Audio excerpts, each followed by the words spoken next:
people are trying to disrupt how we think of these sorts of works? Oh, yeah, straight out the gate. Attenborough. Very clearly, we are doing something very different here.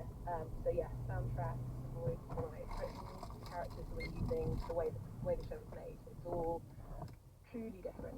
Hopefully, something the audience is looking for. And why patriarchies? And tell us a bit about the ones that you follow. Do you know the fact that in 2024 a series was meant to be made about female leadership in the natural world kind of blew our minds, and we were very lucky to make that series. I think right now we are all looking at what good leadership really looks like, and I think to have a chance to celebrate the way different female leaders in the natural world go about their business, go about leading, go about protecting, go about being mothers, is really important and really inspiring. Hyenas, can you just focus in on hyenas? So definitely, yeah, Let's get a couple of examples and we can get to a bit more about your approach. What should we know? about hyenas. Yeah. Hyenas are true matriarchs. So you have a queen, if you were, of the matriarchy. She may lead our clan to 40, 80 strong at any time. So she is political, she is cunning, she is clever, she is all about her allies. She is particularly powerful because of the way that she has sex. I think that's what's really interesting about the series. You know, hyenas have been covered by natural history for years and years and years. Everyone knows hyenas, but the truly interesting thing about how they're female-led is because of their anatomy. I think we show this. It's a Disney show, so it's family-led, but what looks like a penis is actually an 8-inch long clitoris that hyena has. And she has to retract that in order to mate. And so in doing that, sex to her is consensual. And because the male can't force himself on her, the males haven't grown to be as evolved as they now stronger as female-led society has evolved. And it's fascinating. I mean, we spent quite a long time kind of working out how we describe that for a family audience. Oh, well, thank you. But fascinating, you know, and these stories have always been there. It just needed a new lens to look at it. It needed us to purposely, as you say, there are still sides in it, but purposely move the camera lens away from the usual set pieces you see in a natural history documentary and say, what are the females up to? But there's also ruthlessness Oh, yeah. Yeah, female leadership isn't kind of gentle. It certainly can be. There are lots of societies. There's a bonobo society, which is a rainforest death, which is very gentle and kind for very different reasons. But no, female leadership, there are hyenas. Our hyena sister, she's sister to the queen, and she wanted her crown, and in order to get it, she actually killed her niece to be second in line to the crown. And we captured that for the first time. The infanticide of hyenas it's ruthless. It's really hard to watch. It's very clever. You know, the political play that's going on is extraordinary. Even the way that you're saying that she kills her niece, you know, the idea of putting human relationships into that space, how helpful is that?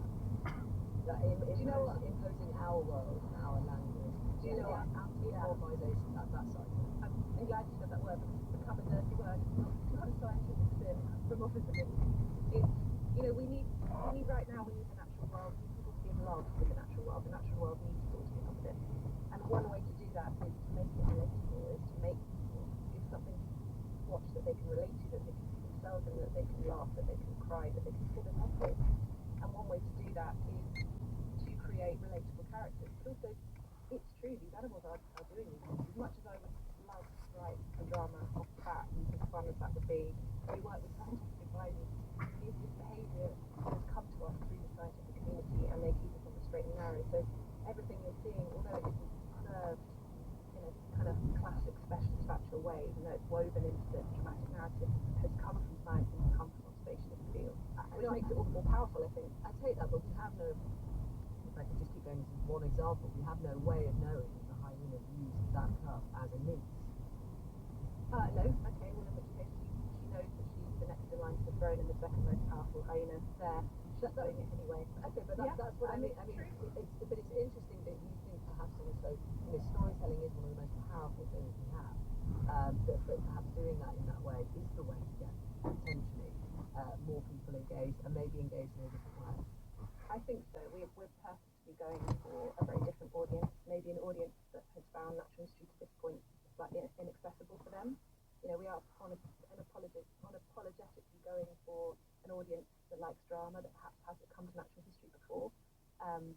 wants to be carried through a narrative, and in doing so, if we can get some scientific insight and stealth and natural wildlife by stealth, then we'll take it. Go for it. I suppose that's your motto here. And the bonobos, why are they, and why is that your favourite episode? What did you learn?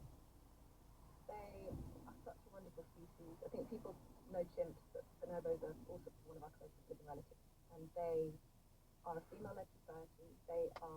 Their groups are unrelated females, so these are females that have chosen each other, chosen to be together. So chosen family being so important. It's ruled by a kind of group of elder females with their life experience, with a single female at the top, the matriarch. And the story is about a young female finding her way in society, about moving away from her family to find a place in a new group. And I just think as a woman, we've all been through school. We know what it's like to try and find a place, to try and find acceptance, to try and find our friendships and the importance of those friendships as we go through our lives, as we have kids, as we work, the crucialness of those female friendships. But also, the reason this female society is so peaceful compared to their chimp society is because they use pleasure, female pleasure, as a way to make love sometimes. And that's so interesting, this idea of a society that uses sex and closeness and female pleasure particularly as a way to bond and as a way to prevent fights and fallout. It's just so different, so unique. Well, it seems to have become an unwitting theme on today's program. Well, I was quite pleased listening to what you said earlier. I have been thinking to get this over. Just briefly though, very little time left, but I understand you hadn't not long become a mother yourself when taking on this project. Has it changed your approach to mothering, watching these different animals do what they do? Yes, I was deep in the trenches of maternity leave when I got to that project, and you don't say no to a project like this. Maybe I thought I should at the time. Just barely put myself together, but yes, I mean, it's made me think what kind of leader do I want my daughter to be as? How am I going to approach the decisions I make? That there is power in softness, but to be a woman, you don't have to be soft to be a great leader. And yeah, it's definitely opened my eyes to the different ways that we can be a good role model. There's some very interesting stories and insights within there. It's always nice to hear the stories from behind it. But Chloe Swatch, thank you very much to you. It's National Geographic Week.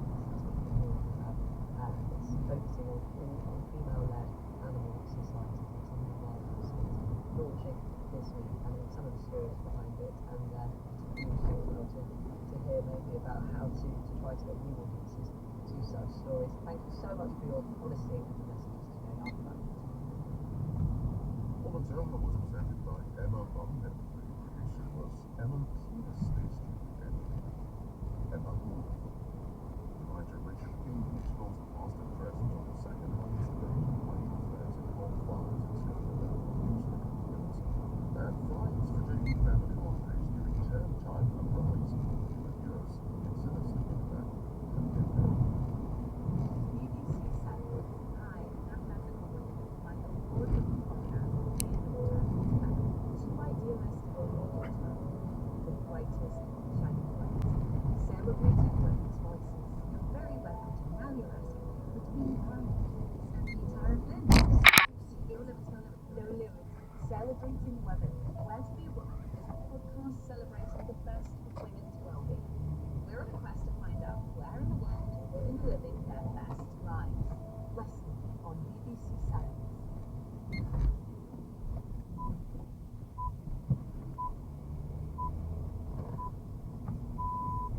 BBC News at 11 o'clock. The Prime Minister is under pressure to return £10 million, which was donated to the Conservative Party by a businessman who's accused of making racist comments. Frank Hester is reported to have made the remarks about Britain's longest-serving black MP, Diane Abbott. This morning, the business minister, Kevin Collingwood, said he didn't think Mr Hester was a racist person and suggested the party accept more money from him. Aisha Hazarika, a former Labour advisor, says Mr Hester's position as a donor makes his alleged comments all the more shocking. He is the biggest donor to the Conservative Party, the ruling party. He will have the ear of the Prime Minister and very senior people, and he is saying that she should be shot. That's his. Certainly, there was a number of the reception, the house has been built up in Calvat, just outside. So while you were being interrogated for being a potential cottage burner, a cottage in your village was set alight. That's right. And this is teaching of course. I smiled internally, because I was in, and the house was being burnt when I was in. But on the other hand, it made them double, and they think that he knows people.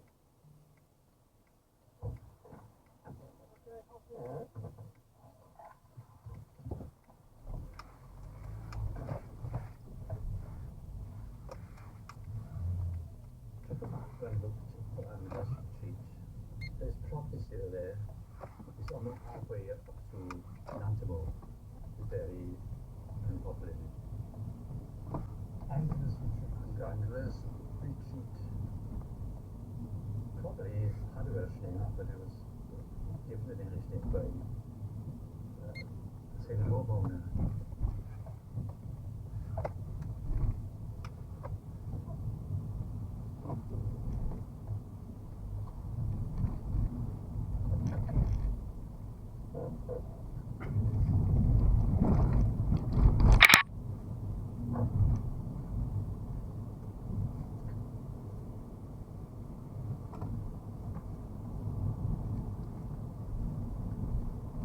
Back on the Sheen Peninsula lives the Welsh poet and nonconformist minister R.S. Thomas. Since this is a crime in English law, it's up to the police to try to catch the criminal. You don't say it's a crime yourself. No.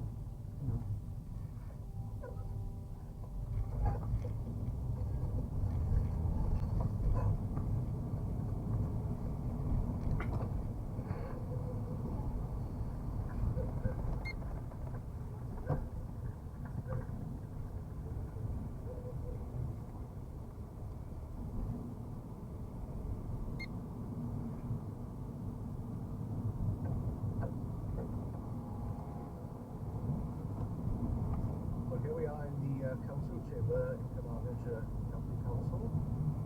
I sat in that chair myself years sharing planning. We pushed for stronger powers to control second homes in the planning system. But it's very difficult. The firebombing campaign finally ceased in 1994. The Welsh Language Act passed the previous year, giving official parity to Welsh in civic life. A few years later, another devolution happened, and so Wales has had a measure of self-governance for over 25 years now, with tourism as one of its economic priorities. And the survival of the language is woven into the Welsh Government's approach to housing policy. That's part of the reasoning behind the council tax premium. Local authorities in Wales have the option of imposing a council tax increase of up to 300% on designated second homes. After a career as a journalist shadowed by Nick Young, Alan Lenny is now a long-standing member of the County Council in Carmarthenshire, which is imposing a council tax levy for the first time next month. We're imposing a 50% premium on second homes, which will, we hope, either bring more income to the council in these dire days. If it doesn't bring in the income, then second homeowners might be prompted to sell their property with the hope then that local people might have a chance to buy them. We don't solve the problem, there's no magic bullet, but we are at least doing something which might alleviate the problem in those villages where second homes are having a destructive effect on community life.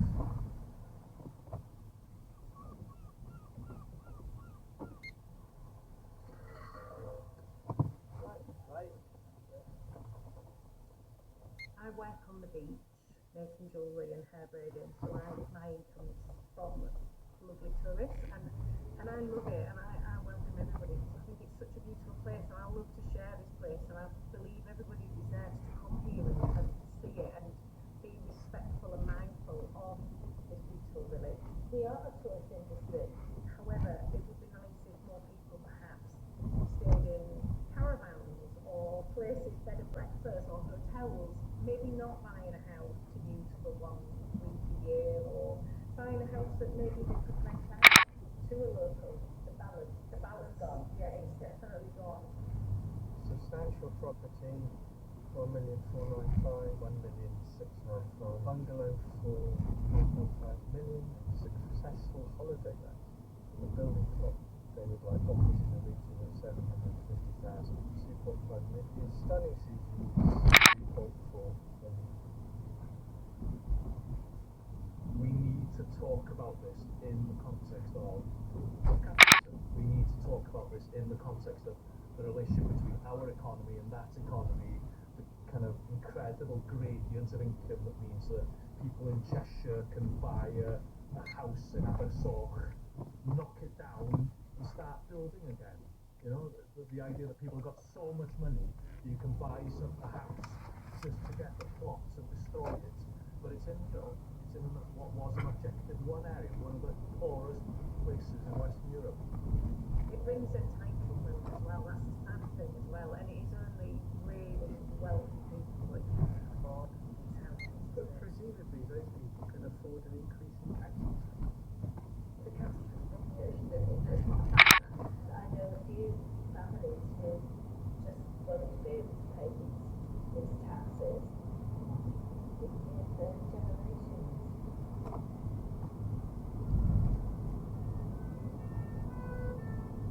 I vividly remember meeting one second homeowner in Ceredigion who arrived. The fire brigade was in there, and the windows were black like smoke. He told me as he walked up towards me, he said, "Oh, it doesn't look too bad." And he walked in, but obviously all the inside of the house was black. And he came out, and his words were, "The bastards."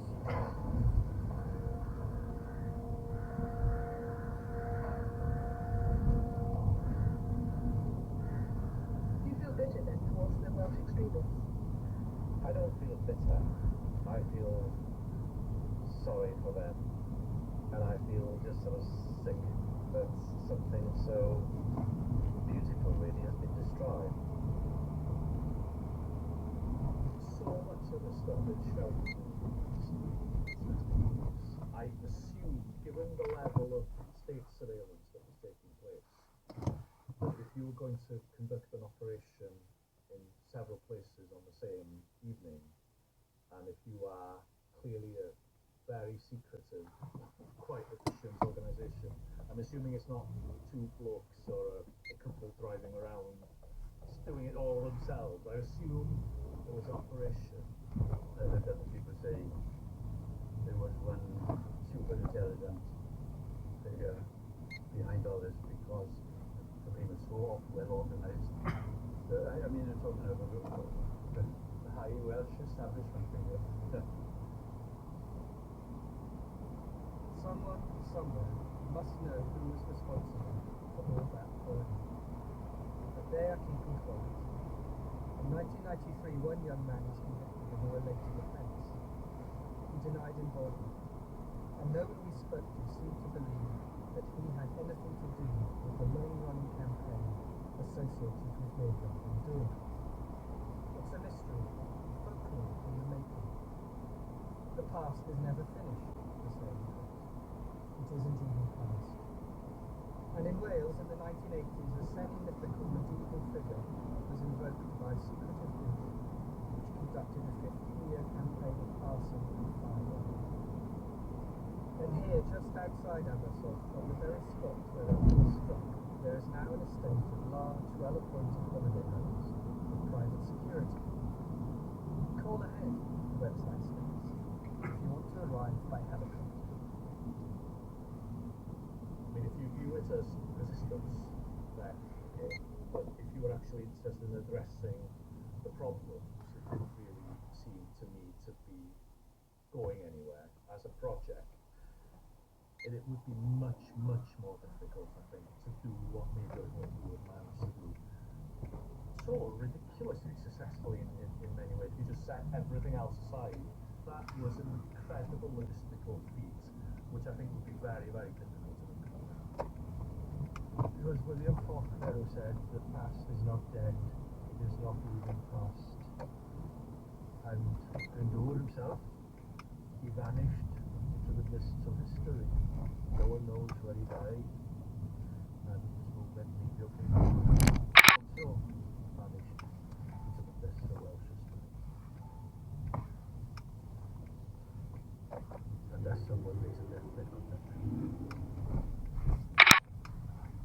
Home Files was presented by Richard King. The producer was Martin Williams. Radio 4's journey from fertilization to first birthday reaches childbirth. Child with India Rakisson. 5 programs exploring birth through the lenses of science. Birth began to be seen as this process that we could really control. History. Studies have shown that people who are marginalised by the system are more vulnerable in a birthing situation. And society. I can't think of another form of human pain that is as moralised as childbirth pain. Child, with me, India Rakisson. Continues next Monday to Friday afternoon at 1:45 on Radio 4 and BBC Sounds. Now on BBC Radio 4, the historian Lucy Worsley has been taking a modern look at the violent crimes of women from the past. Now in the last episode of our series, she examines some of the most challenging and formidable lady killers.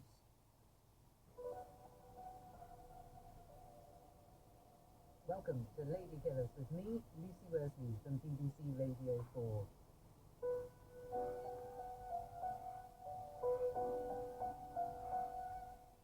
Join me and an all-female team of detectives as we travel back in time to revisit the unthinkable crimes of some of the most notorious murderesses of the 19th and 20th centuries from the UK, the USA and Australia.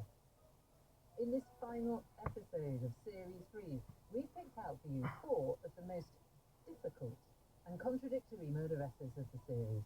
Now, let's be clear, by difficult, in some ways I mean difficult like any of us might be, women whose behaviour clashes with the social norms and expectations of the time.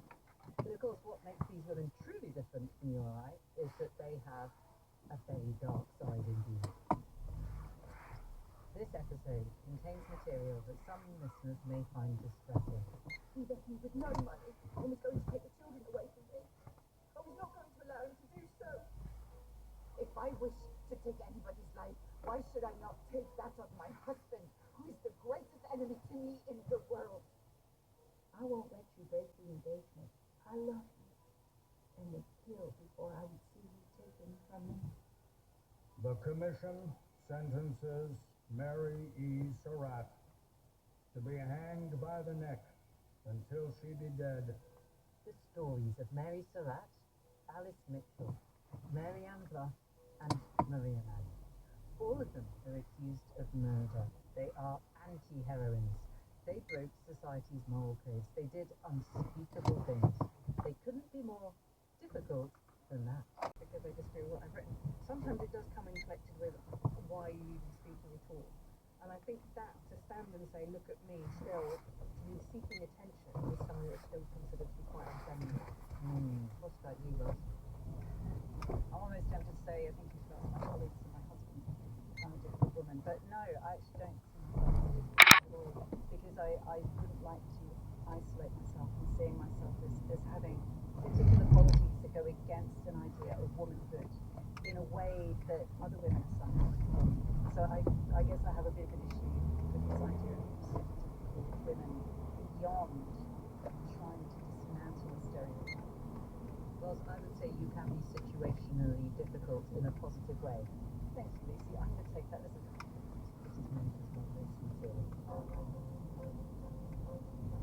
Now, we are going to look at our cases through different lenses. The lenses of politics, motherhood, sexuality, and virtue.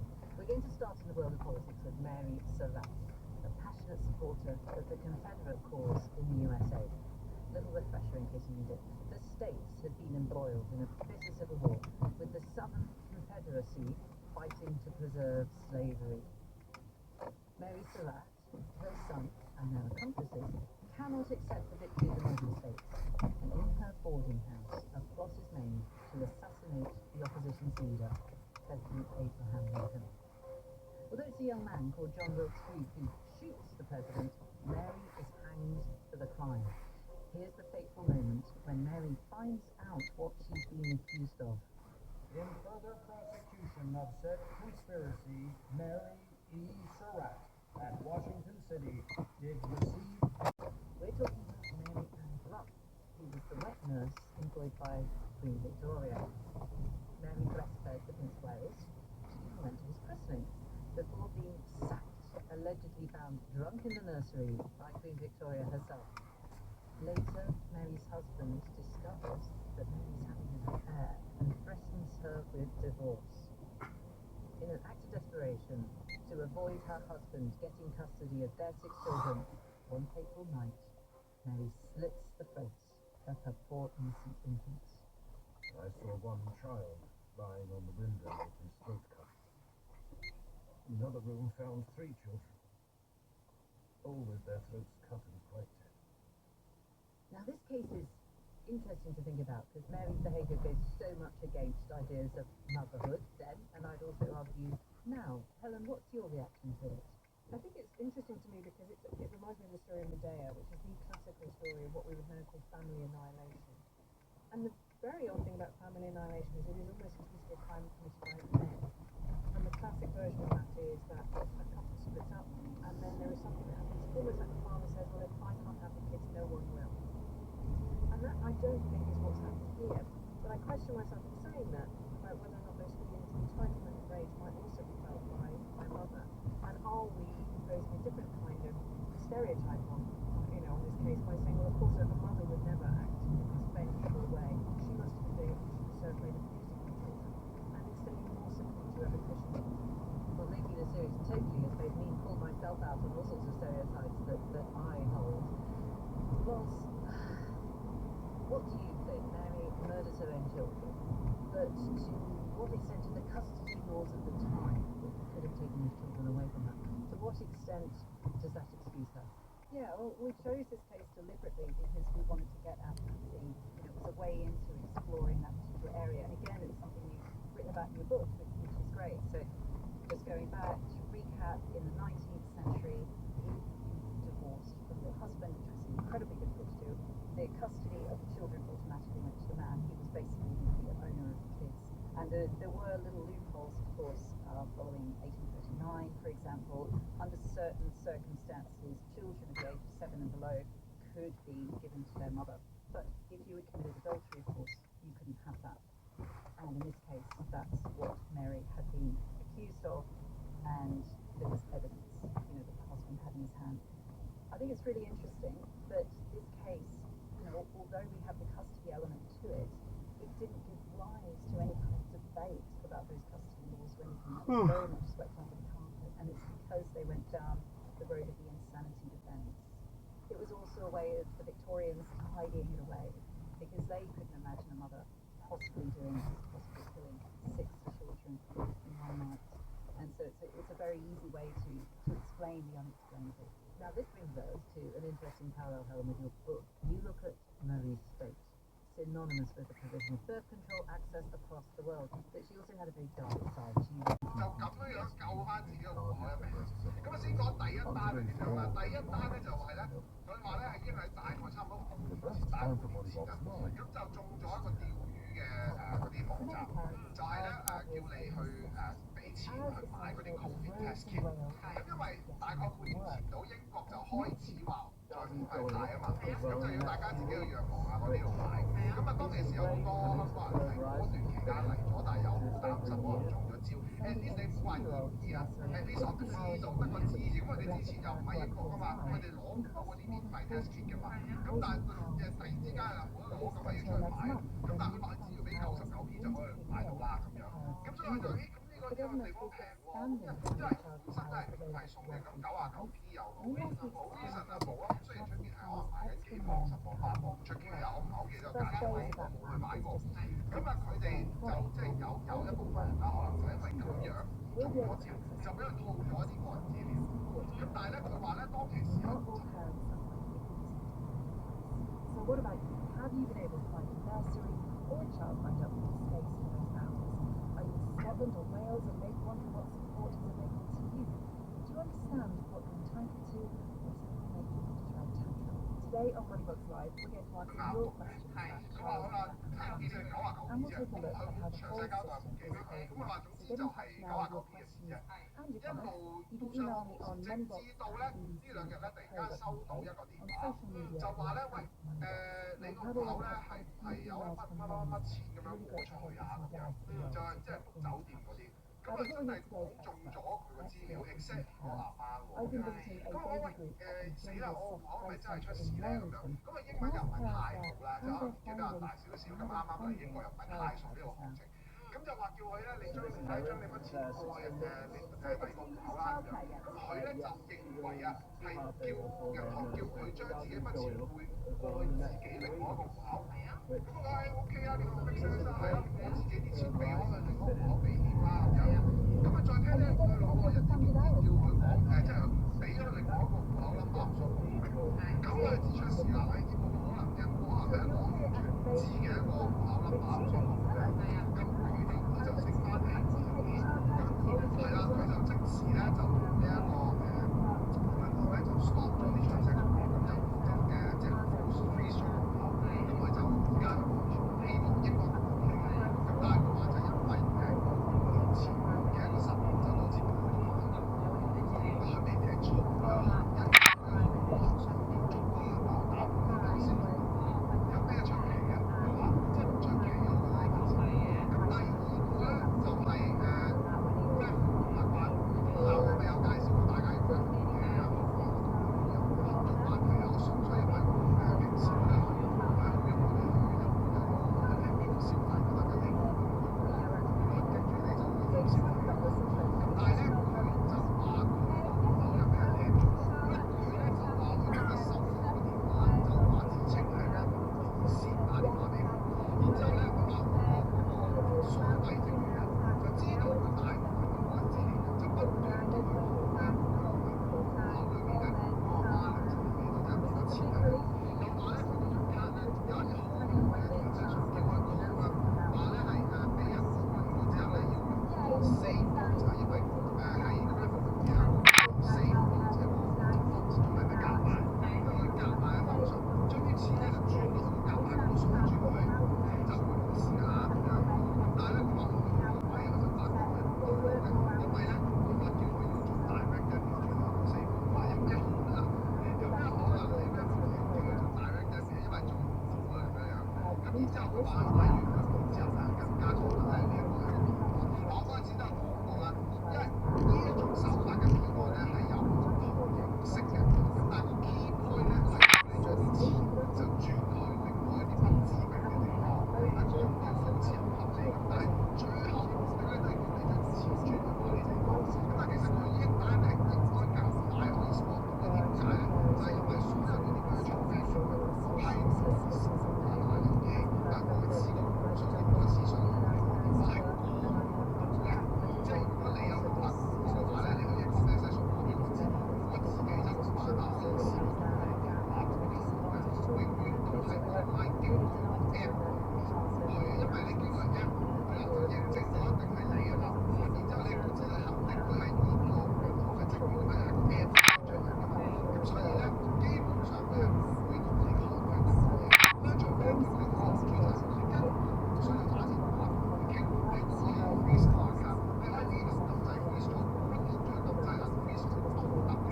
咁所以根本唔存在話有個transaction 而去 freeze 你 account。同埋咧 virtual banking 咧，其實而家我覺得嗰啲 spot 有問題 transaction 嘅能力咧，有時係高過 high street banking 嘅，因為佢哋係好容易 freeze 咗你張 account。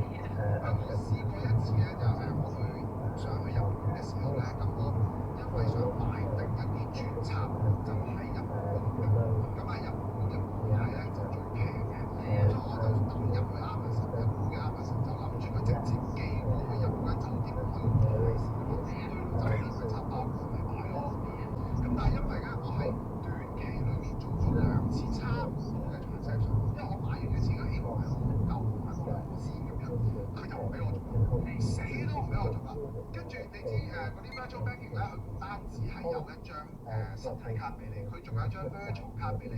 virtual 卡但有啲咧 virtual 卡有分兩種嘅，一種咧就係、你可以同你實體卡裏面 number 完全唔同，但係咧就可以永久性地用嘅，你中意幾時 cancel 佢都得嘅。另外一種就一次性嘅，用完一次咧，嗰張卡就冇效，冇辦法再用第二次嘅。咁所以如果大家係真係好驚有呢一啲騙案可以盜到你嘅資料嘅話咧，其實大家可以試下用一次性嘅信用卡，每次都要入好麻煩，但係咧佢每一次你想買嘅時候，你都係 generate 一張新嘅卡，跟住去用嗰啲資料去俾錢，咁你就相對嚟講會比較安全。好啦，第三單新聞咧，我哋要表演下先。Alexa, all light off. Alexa, all light on. 嗱，大家會覺得好高科技嘅，冇錯。我係因為我覺得咧非常之方便嘅呢樣嘢，因為我後面練到咁多盞燈，我每一次錄嘢我都要係啊，我每一次錄嘢我之前未有呢個 function 之前咧，我要趴落去下面咧撳3-4個掣，我先可開得晒。咁而家因為我將佢全部組合咗喺一個 smart 嘅嗰啲 adapter 嗰度，咁我就拎咗屋企嘅 WiFi 咧，咁我就俾一個command 佢，佢就會自己着晒、自己熄晒咁，我就覺得好方便。啱啱有冇食到其餘嘅嘢得咧？係冇個人過 like 㗎嘛，所以未必好。係啦，可能有時候屋企喺度閃緊啦，唔知啊。哇，OK，唔好意思。咁但係咧，今日咧我發現咗，原來 Alexa 咧喺屋企咧係有一個好大嘅問題，一個安全嘅漏洞。佢係原來係一個監聽器嚟嘅。嗱，呢個咧本身咧係一個傳聞嚟㗎，正如好似你個手提電話成日都有人話啦，我哋喺度傾緊閒偈，突然間咧 Facebook 就會彈啲你傾緊嗰啲嘢出嚟嘅，YouTube 就會彈嗰啲片出嚟，一定係偷聽我講嘢。呢個咧你永遠只能夠當一個都市傳說啊嘛，好難去證實。但係有時我哋試過實驗，我同佢特登講一啲 Q 啊，特登講某一樣嘢，但佢又唔得，係要你無意中，佢知你幾時係無意間透露個邊係喎。咁但係咧，今日咧有個報紙有個報道，就係個 UCL 咧有一個嗰啲科技嘅專家，就佢出嚟講話咧，佢發現咗咧亞馬遜嘅呢個 Alexa 咧，佢係有一個錄音程式喺裏邊嘅。每一次你俾個 command 佢嘅時候，你叫佢個名，然之後咧，你會講一堆 command 俾佢㗎嘛。喺嗰一段期間咧，佢會短暫錄咗你嘅聲音。咁但係嗰個短暫咧係超過你 command 所需要嘅時間嘅。但係之後講嘅嘢佢都有。係啦，冇錯，但問題係你唔知錄幾耐。雖然係短暫，但係而家可能有個情況。冇錯啦，佢偷聽嘅，我偷聽，佢偷聽。係冇錯，佢而家知。係啊，你知道，我知道你偷聽緊我講嘢㗎。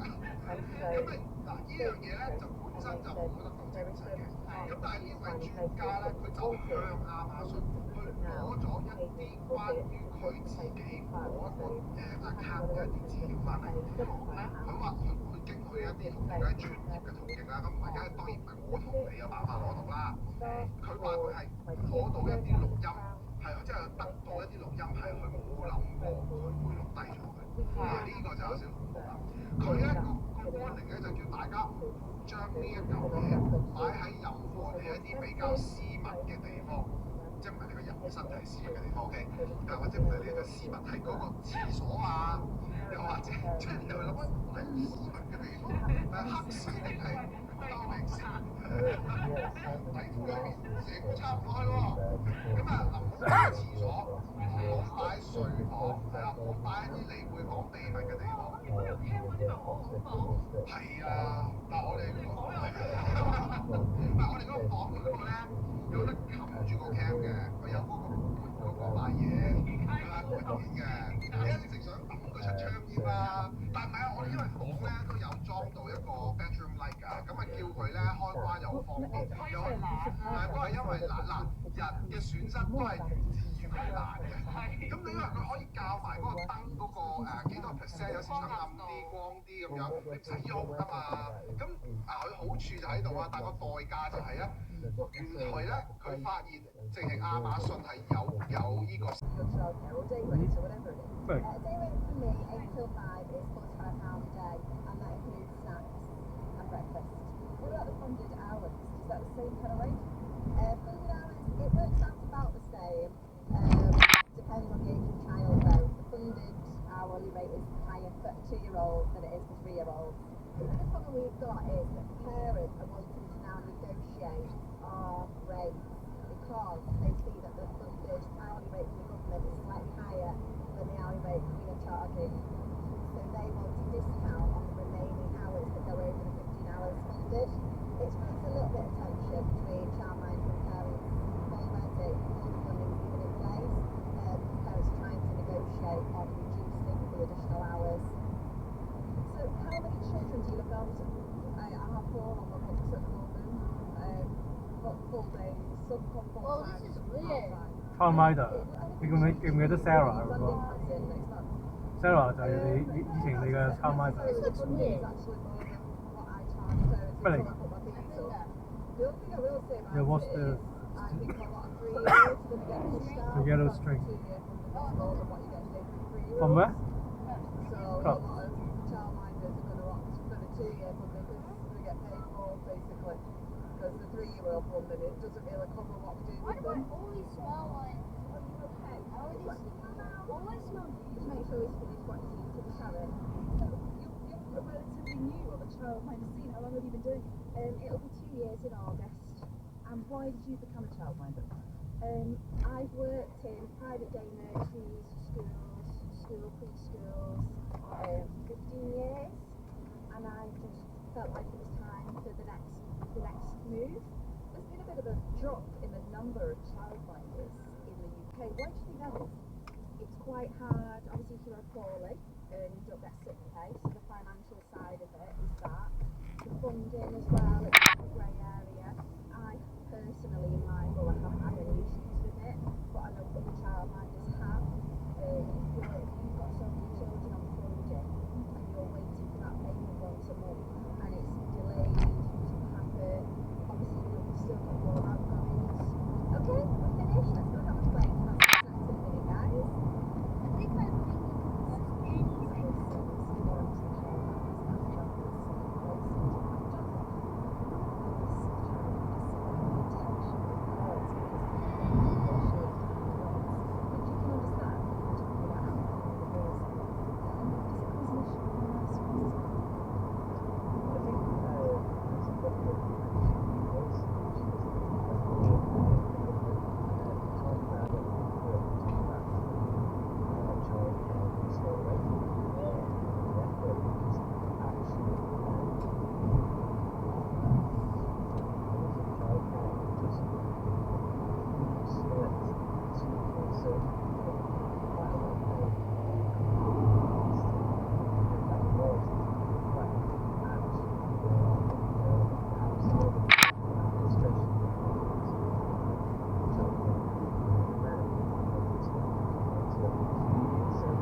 做乜事啊？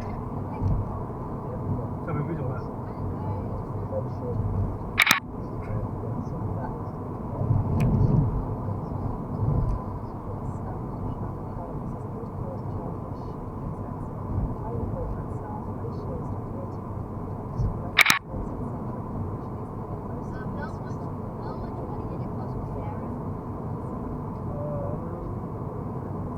？Can't remember.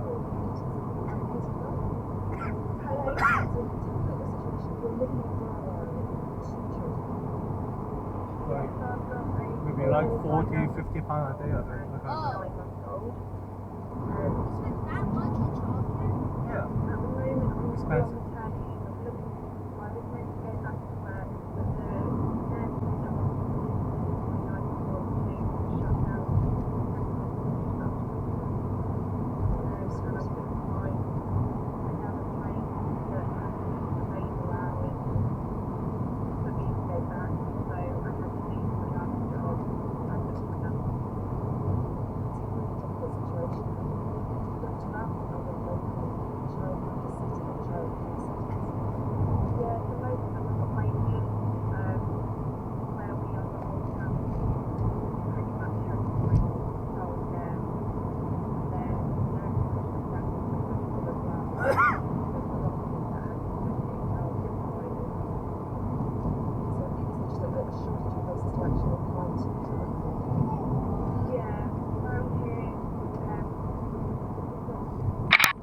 幫你買 fish finger 咁咯。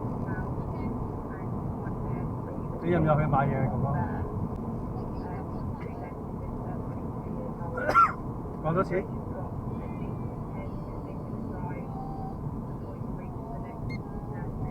No.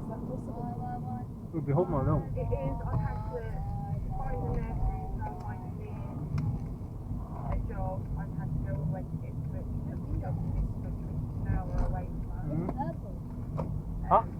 But Really? It's a bigger town. There's a lot more childcare providers. 你整翻佢啊！佢冇血到啊！佢死㗎隻手指哥哥。 Katie, thank you very much for telling us. 你知唔知㗎？ You come somewhere it's a long way away. Jonathan, is that unusual? Is that an issue with rural areas? A lack of childcare provision for working parent country youths? But I think what Katie Doctor shows is that if you have a system where everybody's operating right at the limit, right at the edge, if something breaks, then there's no there's no backup there, and it's really challenging then for parents like yourself. We've known rural areas have to close not just for financial reasons, but actually because it's difficult for them to have all the staff and all the qualified staff that they need in that local area as well. So it's not it's really to keep and retain the staff in those areas. So Yes. I think the rural areas are a bit more fragile. I think that's the concern. Department of Education spoke to us and told us that we're confident in the strength of our childcare market to deliver the largest ever expansion in childcare in UK's history. We're already seeing providers looking to expand their placements across the country. Hopefully some of that will help Katie and Suffolk. No. Right, it is almost past.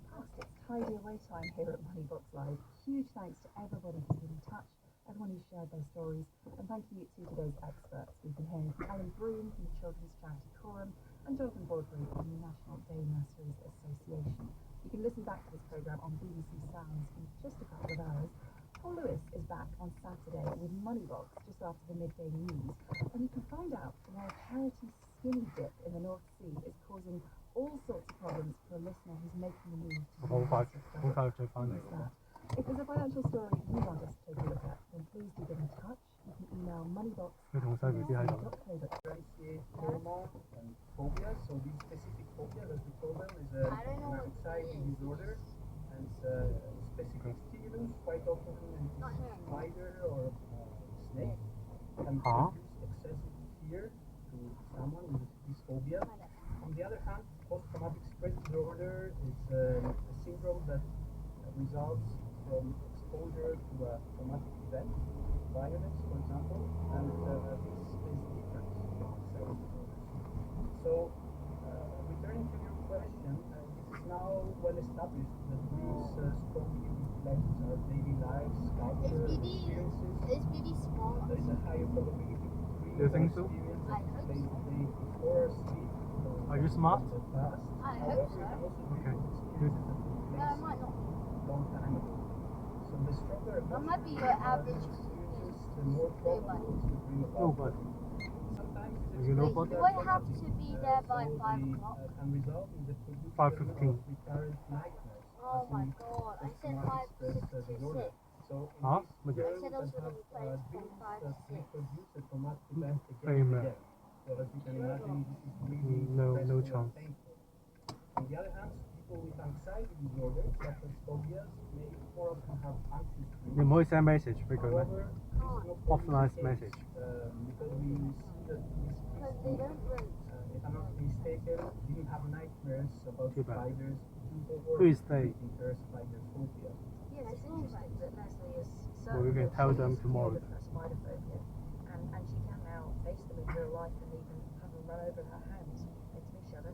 Yet she's still having nightmares about sort of monstrous versions of them that are happening now. Can you shed any light on that? What might be happening?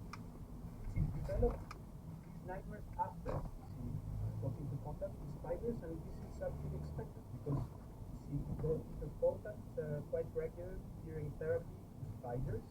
Therefore, spiders started appearing in her dreams. And what's interesting is that the brain works differently during sleep and wake. For example, during sleep, and especially during what we call REM sleep, rapid eye movement sleep, that's where we have most of the nightmares. There is a structure related to Newton amygdala, which is usually hyperactive. And Why? that's why usually you have nicer during this sleep. Okay. Why? Thank you very much, Andy. Now, are we ready to climate change? Spiders are only ready to move to zero in order to limit change. Are we ready to respond to it? We design our town, buildings, farms, which are infrastructure defend against it. Do you think that our adaptation to climate change is further?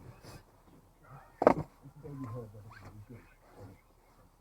We need to take climate change seriously, guys. Now, 7 words summarize plan for partial future. We are not ready now. Justin Rowland leads the climate change committee. And Justin, we have this structure going. The government needs to plan, then rated to identify the opportunities to plan.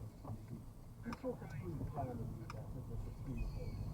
Yeah, as you say, it is basically a scheme for it. It's very uncomfortable really for the government. The background of climate change that is set for this says, the evidence of climate change has never been clearer. 12 months, 1.5 degrees Celsius above the industrial temperatures. We've just had the enormous weather ever February. And the country really isn't doing well against that fact. It says the latest adaptation program lacks pace, it lacks ambition, it lacks vision. This, as you say, is the third. That's money. You missed out money. That's funny. As you say, this is the third since they were made a legal obligation back in 2008. And it's really interesting. It shows that the slow progress that's been made across all 3 of these adaptation programs we've had shows the climate change committee that the current approach is not working. And it recommends a massive refresh be taken by the next parliament. It says, as well as all the other stuff, there's also enough monitoring and evaluation and we've made this scheme of things actually what to do around this climate change. You'll find a brilliant scheme of what the author online and her team Julie has set herself a extremely low standard which she has now failed to maintain. I think that's pretty much where the climate change committee is. Just some work. Do we have the climate change committee? Very eminent folks on it. Diligently doing their work as well as they can. But does this just work with the climate change committee just rating government? Are they doing their job properly? If time after time we end up looking at this, just saying we're not doing money. Yeah, absolutely. And they have, they kind of talk about how they would criticize the government. I mean, they look at the structural failures in government that the climate change committee identified first of all. So the process is overseen by DAPA, the Department for Environment and Rural Affairs. Now, the CCTC, but the DEFRA adaptation is the priority. Department of Essential Priority. And this has this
being filled in basements as they build up the water.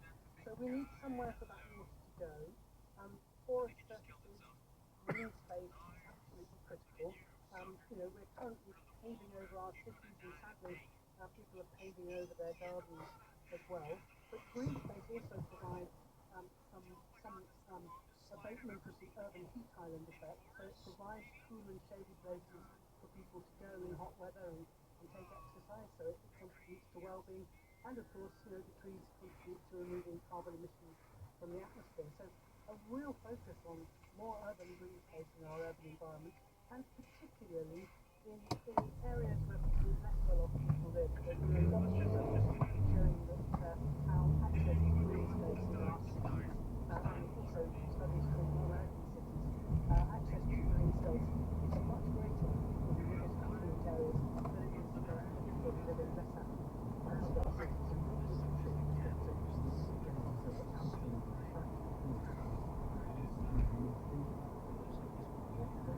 Let me give you one more interesting. That's one thing we need to do is adapt our what we see. Well, infrastructure is hugely important. In particular, there are some parts of the infrastructure system, like the electricity system, which can continue in cascading phases. So if running with a substation without the electricity supply to parts of a town or city, then that can cause water supply to fail, may cause communications to fail, may cause trams to fail, or railway, centralised railway could stop trains. So we absolutely need to make sure that our infrastructure, like electricity and water and transport, is designed and maintained to very high resilience standards. So to expect, and also to help withstand the 1 in 200 year flood, or the 1 in 200 year drought, or the very extreme temperatures that we're seeing. We have evidence that clearly our current infrastructure is not meeting those standards, and I think we need urgent assessment of what can be done to improve that.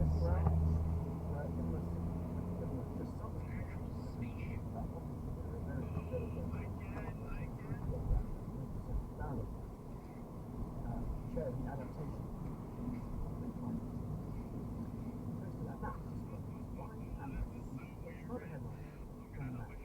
Russia has said it will deploy troops and weapons systems into Finland and Sweden's border. The European Parliament approved the world's most far-reaching frontier for the use of artificial intelligence. Scientists have found whales that go through the net holes live longer and they can extend back. Now, yesterday in Westminster, we talked about this rational admission from the government that it's permanent.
Before they make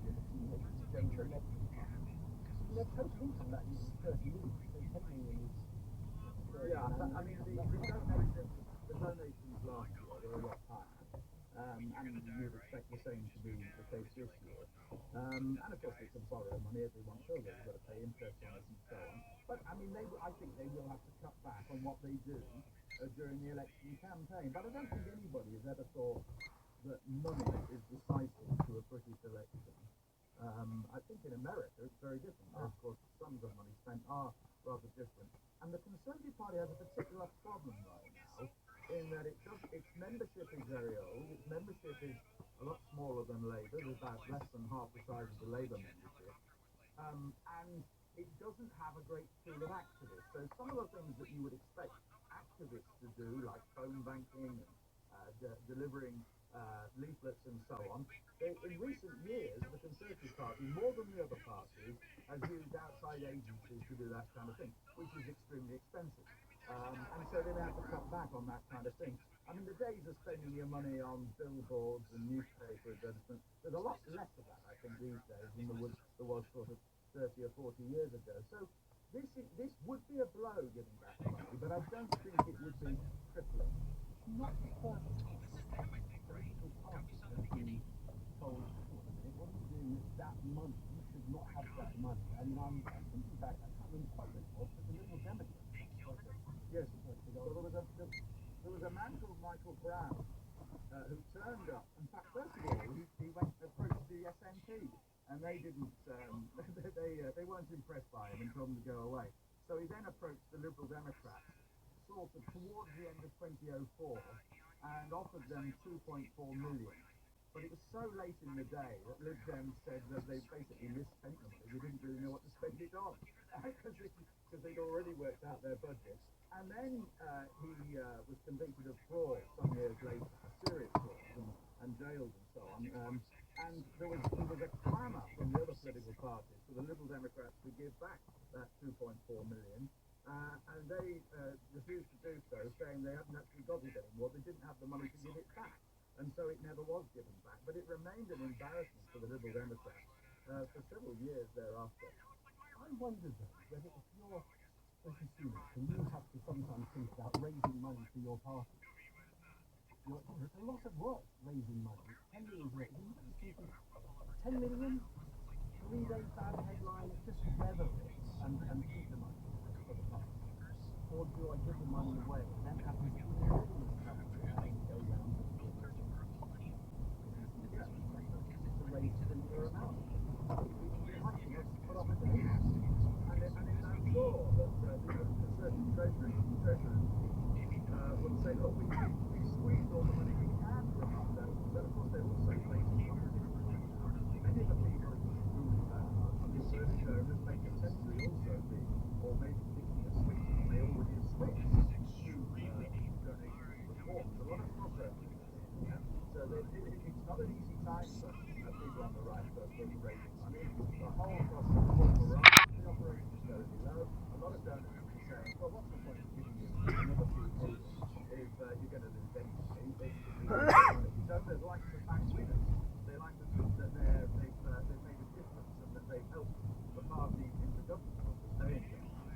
I would have thought they find it's quite a struggle right now to find enough donors to replace the 10 million pounds. The other difference between the Conservatives and the other parties is that the other parties depend a lot more on small donations, and a lot of those donations don't actually come up in the official figures. So individual members, individual supporters and activists giving £100 here and there or £50, whereas the Conservative Party depends a lot more on big donations. And this is a whopper. I mean, I don't think they will be able to replace it if they do give it back. And I'm sure if it was only talking about $1 million or two, Rishi Sunak might well have said, okay, let's give it back. But the prospect of that is it does present difficult problems. I don't think it will decide the election. Michael,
radio culture. You're on the Dan O'Donnell Show. It's classical conservatives, contemporary style. We are hard hits for truth here. WISN listeners get a daily blast of non-stop, high-energy, right-wing rhetoric from this radio group who is very clear about who he wants to see in the White House. Trump is the sun, and everything else in the political solar system revolves around him in some way.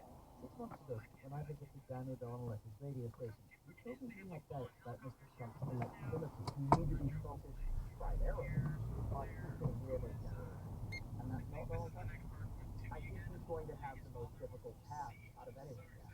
Now I've come back to discover he thinks circumstances have changed enough to allow for a Donald Trump to win. Do you think he can win the presidential election? Oh, absolutely. Fighting all the voters who say they'll never vote.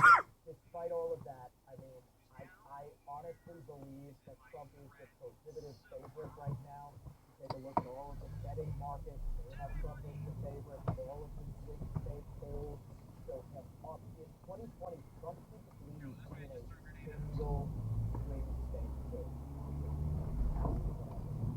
One campaign group is spending $50 million to try to reverse Donald Trump's momentum. Also, polls against Trump, they've made a series of secret testimonials. That vote for him in the past, explaining why they can't support him this year. Hi, I'm Matt. I'm from Oklahoma. I'm a registered Republican. My name is Chuck. Live in Atlanta, Georgia. My name is Brock Cordero. I'm from Dartmouth, Massachusetts. I just feel that one of the best persons I think I've ever made. Of course. Here, I am from Pennsylvania. I am a former Trump supporter and voter. Bro. I will no longer vote for President Trump. We can survive 4 要唔要攞埋個電話走啊佢哥哥？ I don't 爸爸唔係爸爸接你啊，陣間媽咪接你。 About 30% of Republican primary Huh? voters did not support Donald Trump. Now many of them will vote for him in November because he's a Republican candidate. The question is how many will refuse to. In this pretty little Wisconsin town of Waukesha, I am interviewing Dick Gibson, a lifelong Republican who says he 喂， cannot 對嬲啊！ support his party's 有 candidate. 冇大嬲啊？ Why not? Because the man is a menace. He is a threat to the constitutional order. I will probably vote for Joe Biden. Hey, maybe you'll vote for a Democrat. Yeah, it'll be really difficult. I'm not a fan of Joe Biden. We can debate policies and we can debate whether or not Joe Biden is good and whether or not he's old. But in the end, what is the most important thing that we have to worry about in this country? And that's defending our country. We have a little crossway language somewhere we vote for Democrat. How does that feel to you? I'm going to be sick. It's going to be hard, but it's necessary. Are there enough Republicans like you who will vote against Trump to stop him getting back into the White House? I hope that there's enough Republicans in this state that had enough. They have said that they are not going to support Donald Trump in his efforts to just win the election just so he can have his Donald Trump do the revenge tour. That's not something that they want to have happen. Wisconsin will be one of the few states that determines the election outcome this year. Voters here backed Donald Trump in 2016 and Joe Biden in 2020. Each time it's only around 20,000 votes that make a difference. If Joe Biden can keep hold of enough unhappy Republicans here, he may be able to keep hold of the White House. Sarah State reporting from Wisconsin. Indeed, 3 meter tall, smooth silver monitor was encountered by walkers on Hay Bluff near the town of Hale Wyatt over the weekend, clean straight up, sprouting out of the muddy earth. So what is it? Well, no one has an answer. It's not the first one to appear. The Isle of Wight, Romania, and the Utah Desert have been targets at similar objects. As you would expect, there has been some out there speculation as to the origin of these discoveries. Let me reach out with Nick Pope, who investigated UFOs as a Minister of Defense in the 90s. Nick, it isn't a UFO, it's not aliens who put them there. Sadly, I think you're right. Much as I would love this to be extraterrestrial, I think this is conceptual art, where the reaction to it is as much a part of the art as the installation, and arguably that makes you and me part of the art right now, having this conversation. Yeah. There is a sort of an appeal to the idea of UFOs, isn't there? Something a bit mysterious, a bit of gleaming and such. It did have a kind of 2001 Space Odyssey vibe about it. Didn't it? And immediately people will start saying it's aliens. And it isn't aliens. It's never aliens. No, well, I never say never, having done what I did, but I think in this case, absolutely not. And look, there would be a very simple way of testing this. We could get a sample of it into a lab, and you could do isotopic ratio analysis, X-ray diffraction. If it came from space, you'd be able to tell. So you can test whether it's come from space, but there's no point, because it didn't come from space. As you say, it's obviously a piece of art that a human being put there. It wasn't a bear that put it there, or a chimpanzee. It's a human being who has put it there, crafted into some workshop, and as you say, got us talking about it.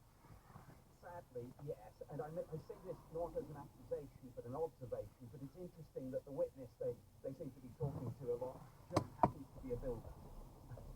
Right.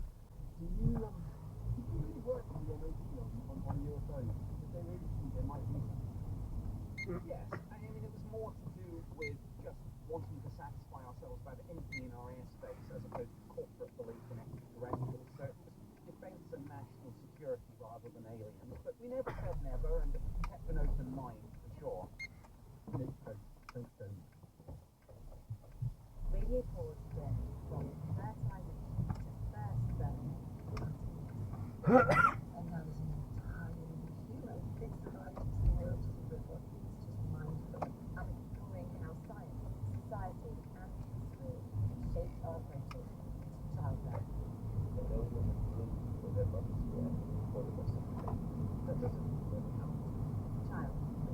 in direct. I got to show you the presenter, and then took a photo. Such a scene. It's just such a well, TV next Monday to Friday afternoon at 1:45 on Radio 4 and 67. Right now, it is 6 you're listening to PM. We'll talk to Anthony Nelson at the moment about government able to protect the telegraph and ownership by but right now we'll have a summary. Rishi Sunak has urged making racist remarks as he continues to resist calls to hand back £10 million he gave to the party. Frank Hester has admitted being rude about the energy of Diane Abbott and said his comments were nothing to do with race or gender. The Scottish Conservatives have broken ranks with Downing Street, calling for a careful review of the donation. Diane Abbott has criticised the Commons Speaker after she tried and failed to answer questions during PMQs and comments. His office has said there simply wasn't time. The House of Representatives has taken the first step towards a ban on the social media app TikTok in the United States over concerns about the use of data by its Chinese parent company. Members of Congress backed a bill which requires the company to sell its US operations within 6 months. It needs to go to the Senate for final approval. The UN Agency for Palestinian Refugees says one of its food distribution centres in the southern Gaza city of Rafah has been hit by an airstrike. A senior official for UNRWA says 2 of its staff have been killed in Israel. The MP Andy MacDonald has been readmitted to Labour's parliamentary party after it was suspended for using the phrase between the river and the sea during a speech at a pro-Palestinian rally last October. Labour said an internal investigation has concluded that he hadn't engaged in conduct that was against the party's rulebook. The number of children in the world dying before the age of 5 has fallen to a record low, according to the United Nations. In 2022, it stood at 4.9 million, the equivalent of 1 child every 6 seconds, but half the rate it was when the UN started keeping records 20 years ago. Thanks, Andy. Now, the government has said, just really as we were coming on air, in fact, that it is going to bring forward a change in the law to prevent the ownership of UK newspapers and news magazines by a foreign state. Ministers are expected to amend the Digital Markets Bill to effect block such papers. Now, this is obviously the Telegraph paper magazine from that designed for them. So, just journalists being sold to an interesting role. Well, Andy Neil, Chair. And thank you so much for your talk today. I imagine your passion is not one for ways. No, I'm very pleased, and it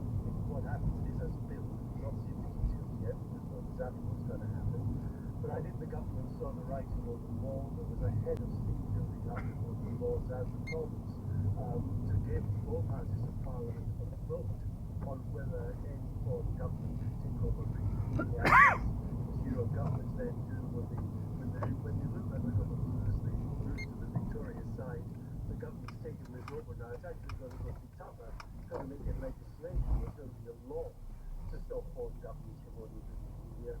I'm delighted by that. I think many of your listeners will be surprised that there isn't actually such a law on the statute book already. It's interesting, isn't it? Because the governments in general are rather hands-off about these things. And suddenly, with a magazine and a newspaper that's very much alive to the Conservative Party, they've become very interesting. What they would have done if it had been started Well, they were slow to the party. They've not let this at all. In fact, the Labour Party did ahead of this. So is the SNP and the Liberal Democrats. I mean, this isn't just a Tory group at all. I mean, the government in some respects has had to be dragged kicking and screaming to this conclusion and finally take over what Parliament was going to do anyway. We, in many cases, find Labour more helpful than some in the Tory government. So I wouldn't say this is all down to the Tories. I think, yes, they would do. We would certainly oppose any British media, including The Guardian and The New Statesman and everybody else, from being taken over by a foreign government. And I'm glad this Tory government has finally come round to that point. I think he was kind of quite a hands-off, let the market decide these things. Baroness Prince in the Lords this afternoon suggested that, well, if the Gulf state could be taking heavy influence over the country, it might undermine the Telegraph from Israel. But you can imagine that happening with lots of other people. It doesn't have to be a Gulf state. It might be a rich proprietor who says, hang on, we're changing now, we're pro-Palestine, we're not pro-Israel. Yeah, why this kind of, why is it all around the government or a Commonwealth country why there is no democracy in the world that allows foreign governments to own any of this media. None. And you and I have both studied economics and commented on economics. I have not seen any text in economics that says as part of a market economy that government should own private enterprise media. In fact, the opposite. The clue is in the world. The definition of a free media is that it is free of government. The First Amendment to the Constitution of the United States, where I'm sitting now, is that no government shall pass a law to interfere with that freedom. So it's entirely consistent. Yeah, but that's true, and it's interesting that only these kind of questions come from the BBC, but I don't think we can live in a world where, like the BBC, everybody's owned by the government. I don't think we can do that. Andrew, I do have to ask you, the people involved in the consortium, the journalists, they say that you have been about involvement in this conflict. What was the truth? You have to what the person is going It did go very far. So what Mr. Zucker said, I mean, he was basically, I think he saw the writing was on the wall, because his team is now on the water, 6 feet under the ground as a result of this. And I think he was just looking out because he was frustrated that it wasn't going his way. I only had 2 conversations with Mr. Zucker. One was in New York, and the other was on the phone in early January for about 50 minutes. The only conversation with my own role was he asked if I would like to be an independent editorial trustee of the Spectator, and I said that was such a lowly role compared to my current role of the Spectator as chairman, that it meant be better if I wasn't. It's an odd issue. I mean, it's my intention to walk from the Spectator when a new owner has finally taken over. I've been doing the job for 20 years.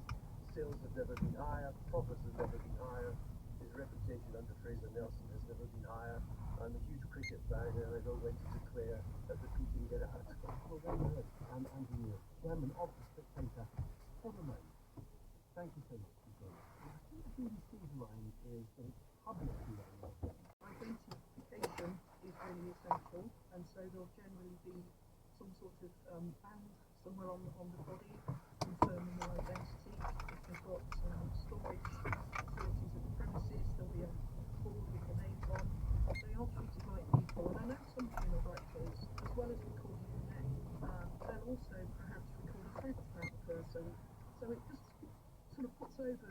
more that this is a human being that we're dealing with. It's not just a job. I don't think anybody comes into this sector thinking it's just a job.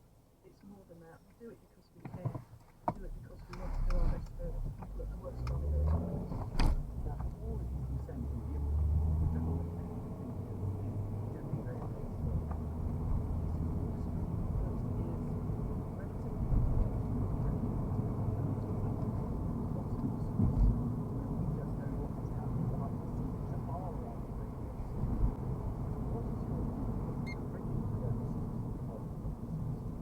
Yeah, you're quite right. It is very light touch. My organisation has certainly been calling for regulation for a number of years now. Not to be heavy-handed, not to put anybody out of business, but to just provide that level of reassurance for the public that everything is in order. What is the regulatory system at the moment? For funeral directors, pretty much non-existent, to be honest. There's, as I said, the NAFD and SAFE have their own codes of practice, but Industry there's bodies. no... Industry bodies. Bodies, yeah.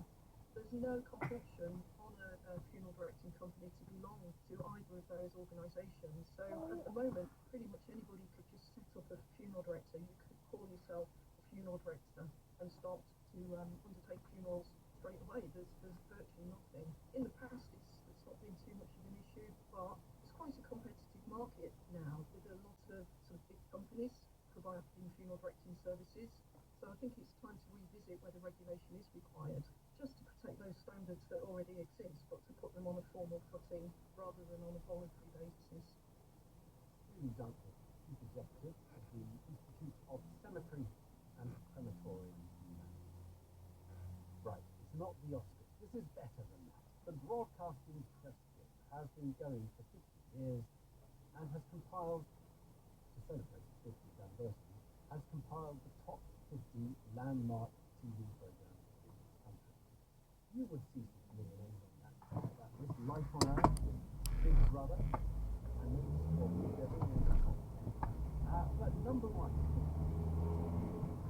7 Up directed by Michael. Well, enter the struggling, changing world of the 7-year-old.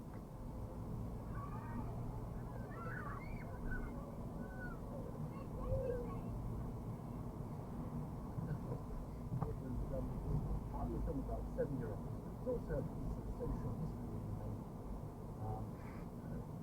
Kids who had nothing started like kids who had it all. And the documentary actually started more than 50 years ago. Actually, probably 40 originally 70. Claire Lewis joined as producer of the documentary in 28 times. He's worked on it ever since.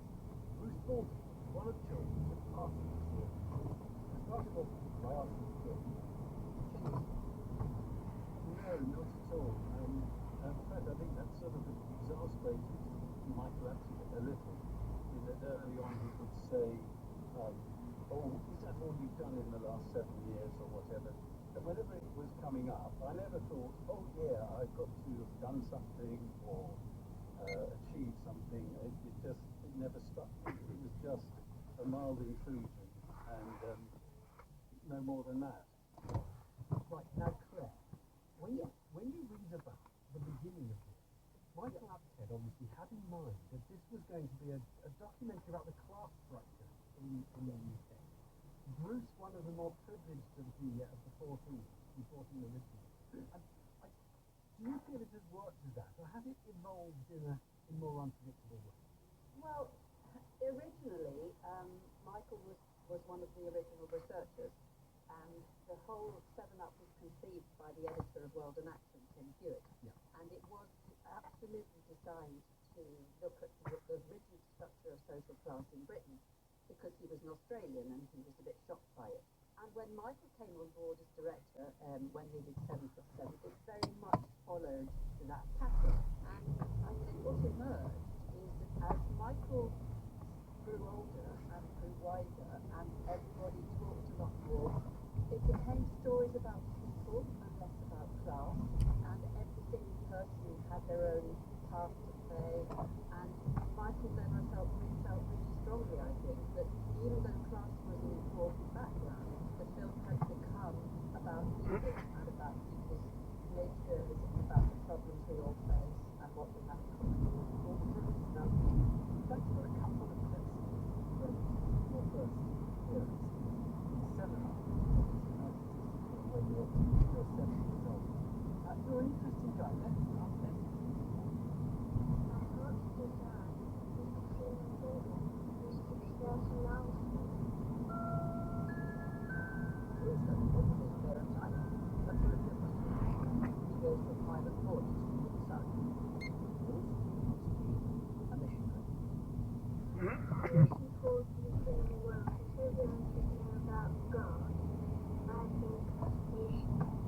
Hello， 咦？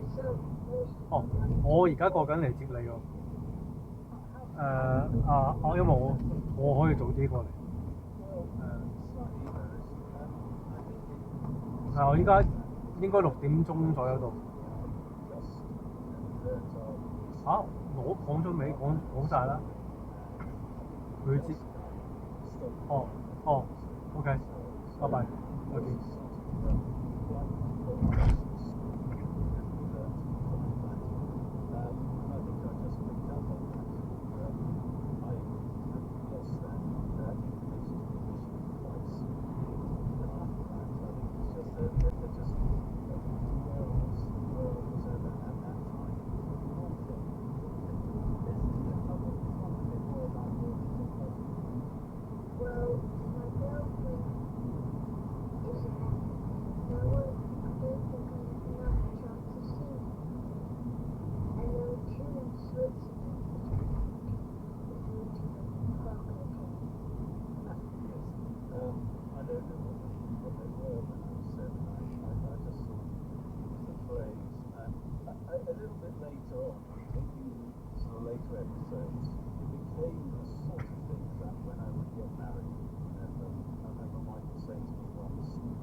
Honestly, Evan, I'm completely blown away. It's absolutely incredible. I mean, it's wonderful, but to me, it's just stupendous. I mean, when I think of all the great films and documentaries that have been made in the last 50 years, it's mind-boggling, really. I can't really get my head around it. Thinking power is power, isn't it? Because actually, Yeah. you have come back every 7 years. And I have, every 7 years since 1984. And I mean, that takes something in the modern world of television where, sometimes well, that has moved on. But I did know. I mean, I started life as a primary school teacher, and I had seen 7 Up, and because it was shown, and I didn't know when I got to Granada, I didn't realise they did it, but as soon as I realised they did this incredible series, I was very interested in it. But 7 Up was a seminal film. It changed everything. It was the first film with no adults in it, only children talking. It was filmed in Granada. The style was completely innovative and unique. There was a group of people who happened to be hanging around Granada at the time with a drama director. And so 7 Up was the most beautiful film. And it changed everything. And it really set the scene for different kinds of filmmaking. And that's why it's so important, I think. Claire, the producer of the Up series, and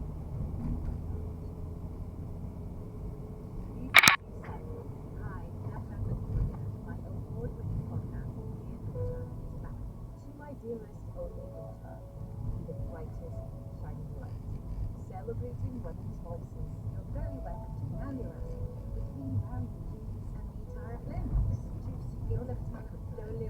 Celebrating Women. Where to Be a Woman is the podcast celebrating the best of women's well-being. We're on a quest to find out where in the world are women living their best lives. Listen on BBC Sound.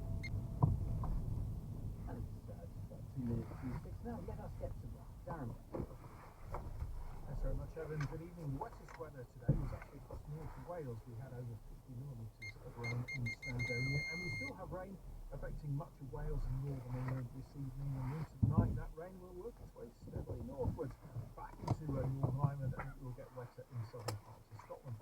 Further north in Scotland, though, it could be quite chilly. Temperatures 2 or 3 degrees tonight as the winds ease and those showers in the north tend to go away as well. And temperatures in Northern Ireland will dip ahead of the rain to 4 or 5 degrees. But for England and Wales, it's going to be a mild 9 or 10 degrees, but with a lot of cloud. Now, heading into tomorrow, and in Scotland, we'll hang on to some sunshine in the far north of the country, but the rest of Scotland will be turning cloudy very quickly. That rain in the south will work its way northward across much of the mainland. The winds will be light, but temperatures will be 9 or 10 degrees. It may be colder in the rain in the central belt of Scotland. And for Northern Ireland, tomorrow is going to be a wetter day than today, formally introduced to quash the convictions of hundreds of people wrongly prosecuted by the Post Office. Some former sub-postmasters, the Louvre, can't consume enough. We've all been through there. We've been through the two High Court trials. There's some 400 plus people that are hanging by a thread, desperately waiting for money. First Minister of Wales tells the country inquiry that Boris Johnson's leadership during the pandemic was like that of an absent football manager. Lithuania blames Russia for a brutal assault on an aide to Alexei Navalny. Also tonight, US lawmakers approve a bill which could lead to a ban on TikTok in America, and the number of children dying before the age of 5. 你之後幾時再過嚟？ 咁啊，下個禮拜咯。禮拜幾？weekend 咯。weekend。佢啊嘛，你問我去唔去話可以去，跟住你話咗飛嘅喎。係咪？即係你淨係要過嚟就係睇嗰個。咁過嚟嘅目的喺嘅，冇其他目的，唔代表淨係嗰日喺度。咁樣啊，即係暫時諗住係星期5至星期1先去嗰度。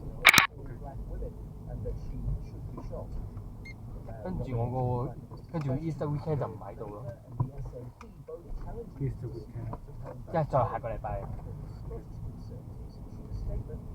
即係呢個 weekend 之後唔計，下個 weekend 咧我喺度，再下個 weekend 咧就 Easter weekend 就唔喺度。The remarks reportedly made by Mr. Hester at a meeting with his software company in 2019. 依間都賣緊。Last night, a spokesperson 賣緊啊。我 sell 啊嘛，我同埋 sold。After initially declining to do so, preferring to describe them as 佢啱啱起好啫嘛。起好冇耐啦。Keir Starmer suggested that Rishi Sunak's actions 另外一間就起都唔係啫，一塊地。好貴喎嗰塊地。 2 weeks ago, the Prime Minister invited himself into everyone's living room at 6 o'clock on a Friday evening.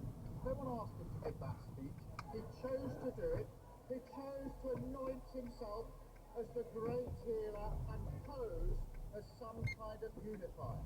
But when the man following his election says that Nova Mahadi North should be shot, he suddenly finds himself tongue-tied, shrinking in sophistry, hoping he can deflect for long enough that we all go away. The BBC has not been able to verify remarks Mr. Hester allegedly made. He's admitted to and apologised for being rude about Diane Abbott, but insisted that his criticism had nothing to do with the agenda or the following this year. Rishi Sunak said that Mr. Spencer 我可以接到 accepted when he hit back at Keir's criticism. 接到咩？何哥，何哥跟住靠，何哥唔知道。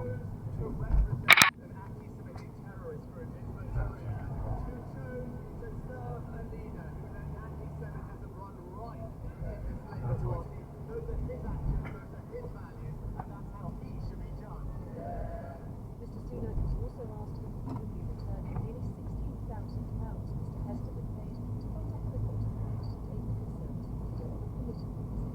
The answer was no.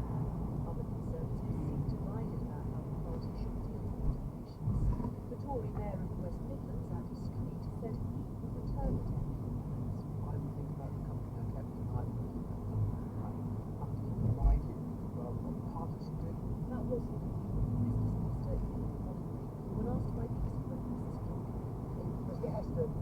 say, so what I'd like to give you another £10 million. Would you take it?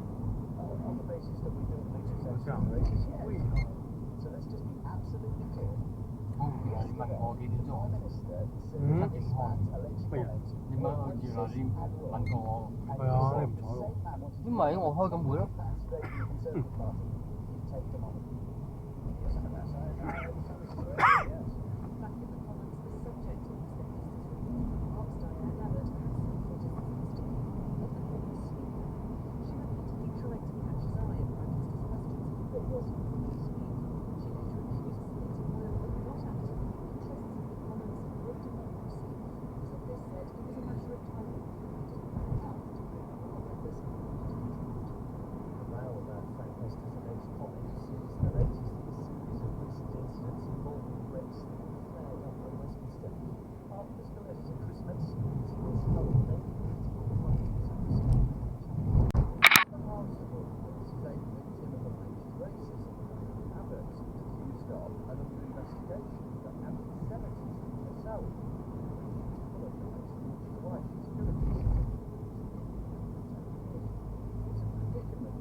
The government has unveiled legislation to clear the names of hundreds of sub-postmasters who were wrongly convicted in the Horizon IT scandal.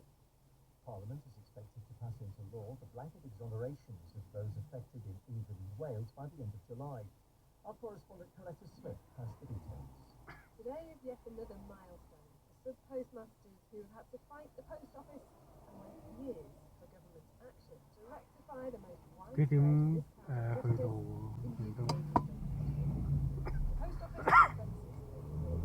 Liverpool Street 我諗緊。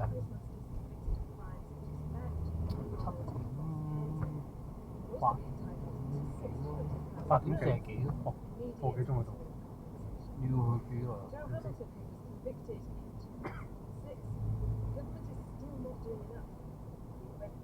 我要 check 嗰個火車去邊度，我要知道邊度落。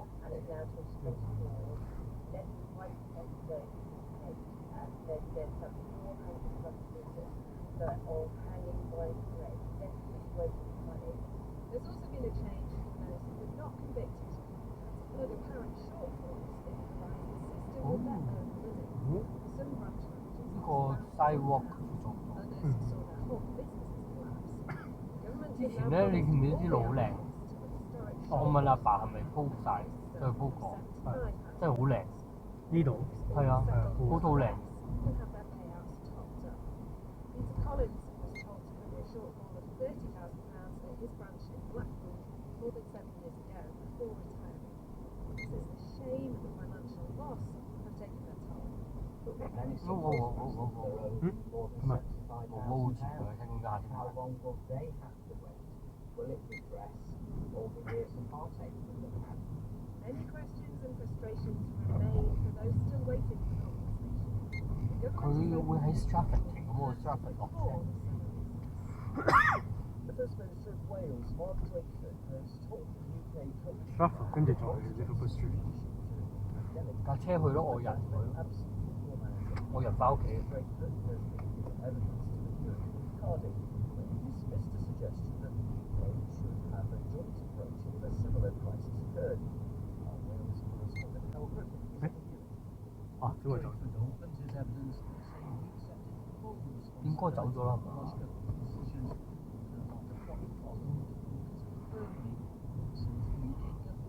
你今日係翻學啊？翻工。翻工。聽日翻學。如果話細啲發燒嘅話，帶埋細啲翻學。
Mr. Drake has evidence comes from his final full week in post. Tomorrow, voting closes in the race to become his successor as Welsh Labour leader. Victor is expected to Lithuania has blamed Moscow for an assault on close ally in the main Russian opposition leader Alexei Navalny.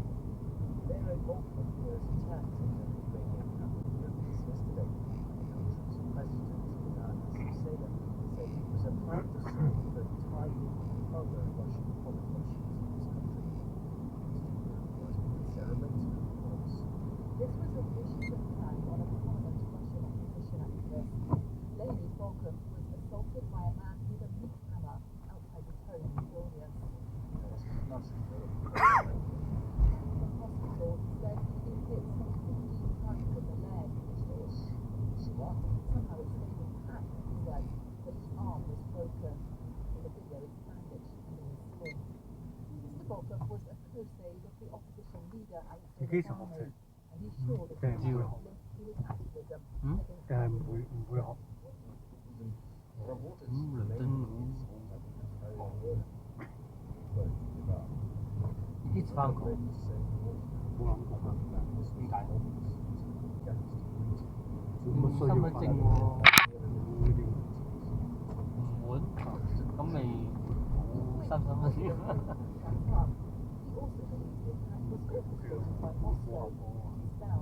冇後果咪 OK 咯。可能派錢嗰陣時冇得攞咧，不過佢冇講過派錢。會派錢唔係冇錢。 Many of his closest allies had moved to Vilnius in recent years for safety, so this was shaken him badly. But it hasn't stopped him. 有冇試過啲衫啊？攞咗去洗，未試。嗰啲洗咗先。唔係咩？新衫通常我着咗先洗。我唔係話應該，我即係話懶啫嘛。咁唔係成日洗，即係唔係成日洗，一個禮拜洗一次，唔好似你哋洗得咁密。一個禮拜先洗一次，我哋一個人我邊有咁多衫啊？我差唔多一日或者2日要洗一次。唔係咯，相信係唔同啦，係咪？當你成日洗衫嘅時候，洗咗2件冇分別，係咪？你哋嗰度嗰啲衫就係等你平時喺屋企着嗰啲，唔係特別時間着。你不如食公仔麵嘅時候着個公仔麵衫俾佢睇。OK。公仔麵嗰個得意啊嘛，係咪？有幾多個啊？我特登揀個真係有個公仔麵人食緊公仔麵嗰個。你洗衫嗰時有冇用嗰啲 colour catching 嗰啲嘢？有㗎。就唔係我啲衫又分開 colour 唔係 white 㗎嘛。你分開內衫唔係色，我唔明啊，就唔係㗎，如果唔分開個白色嘅咧，好快就變咗唔係白色㗎。唔係我哋嗰啲全部都仲係白色。好彩咯！洗咗3年都仲係。唔係啊，因為白色嗰啲嗰啲粉咧，佢要加埋 brightener 噶嘛，我全部都係令佢更加白噶嘛。我全部都係用一種嘅。你用卡嚟嘅粉定用白色嘅粉？咁咪係咯。所以你白色嘅衫咧，如果白色嘅粉洗咧係會光啲嘅，即係未必真係白，因為佢啲光係嗰啲紫外光嚟㗎嘛。OK。即係嗰啲 brightener 咧，就即係話你紫外光嘢射落去，佢白色俾翻出嚟。所以太陽係嗰之下咧，白色衫更加白。即係冇吸嗰啲白色嗰隻，紫外光。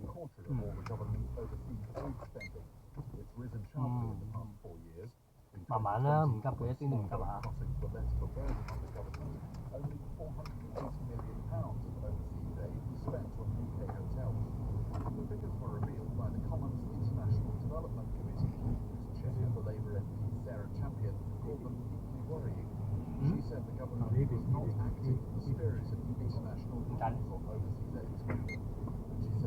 因為佢應該知道係直佢。你呢度其實你呢度直佢又得，轉又得嘅。呢個係 perfect。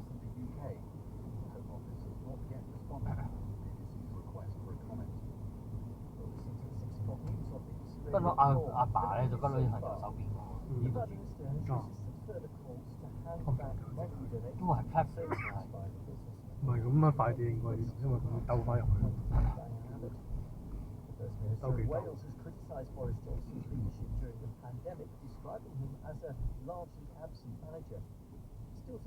點知去倫敦啊？你去倫敦記得要通知我。點解咧？點解？都唔係去親嘅。揾你嗰隻通知。唔係，你即係話我聽到去倫敦，因為我有時我可能留咗喺屋企。我唔係話會，有時就好似你由之前啊，我喺倫敦得唔得閒咧？食飯嘅，你食飯嘅地方又唔好近我，你通知咗我，咪可以話得啊，咁我知道啦嘛咁。我哋3月21號會去 Sheffield 嗰度瞓一晚，跟住4月1號會去。Easter weekend。嗰啲叫咩咧？Lake District 嗰邊嗰度瞓一晚。即係2號會喺 Manchester 瞓一晚。跟住之後就翻屋企。邊日係 Easter Monday？係咩？係咪 Manchester？邊一日係 Easter Monday？ 4月1號。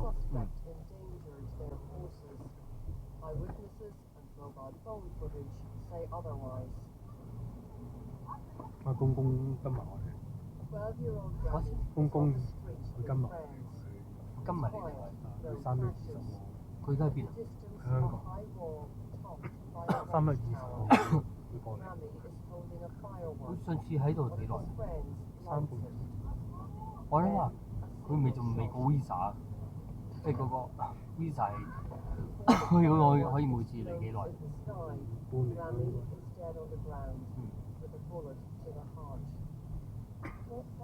佢話過嚟。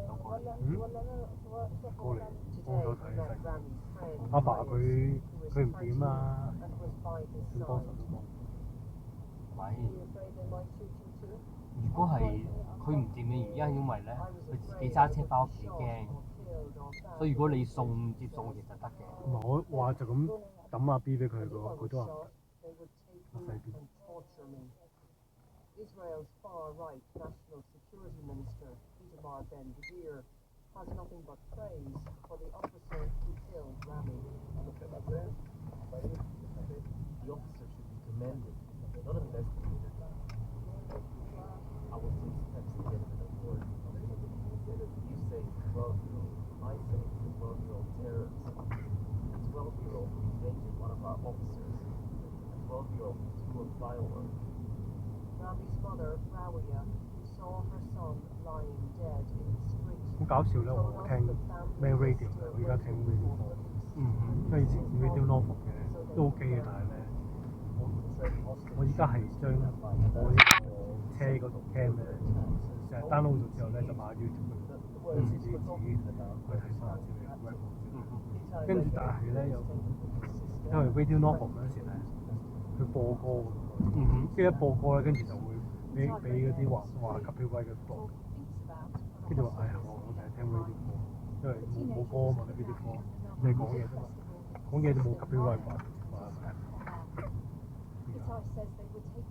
跟住咧，以前咧，我聽 radio novel 咧，跟住阿哥哥話要聽 radio novel，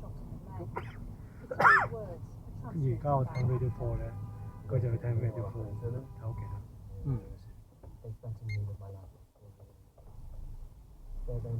我叫佢聽呢個 Well Service， 因為我其實中意聽 Well Service， 但係我架車冇，因為佢要 DAB 或者嗰啲 Internet Radio 之類。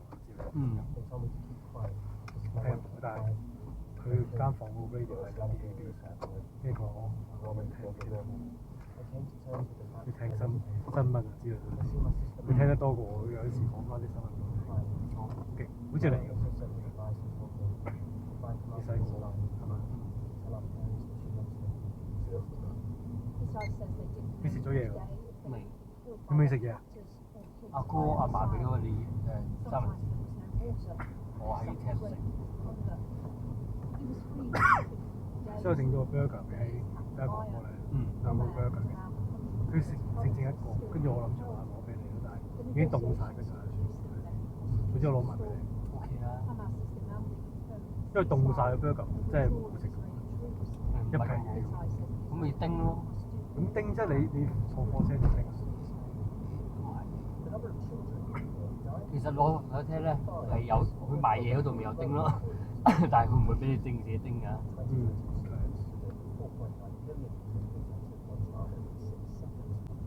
你順唔順便去呢個摩士買？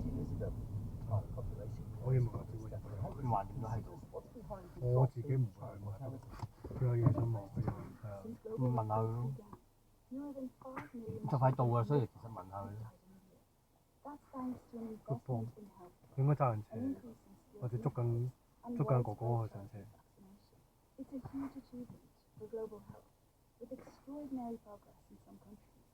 But the UN is worried that progress is slowing in some parts of the world, leaving a picture that's profoundly painful.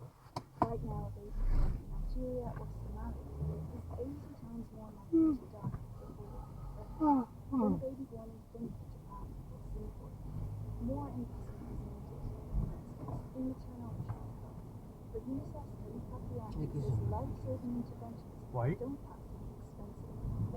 喂，我想問你有冇嘢要我喺 Morrison 買啊？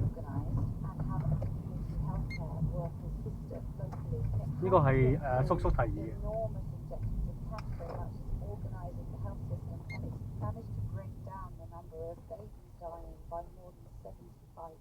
Almost half of deaths in the under 5 are in the first month of life from complications. 高人嘅冇嘢。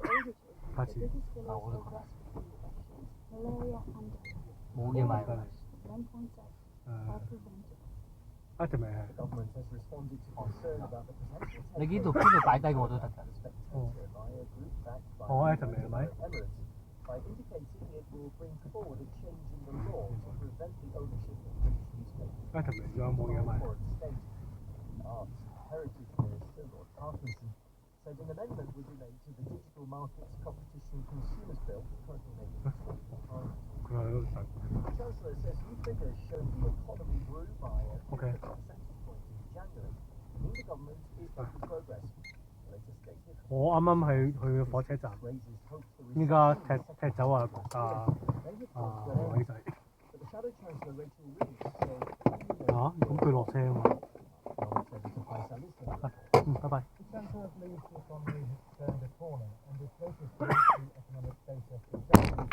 喺 Morrison 嗰度啊，定係任何地方？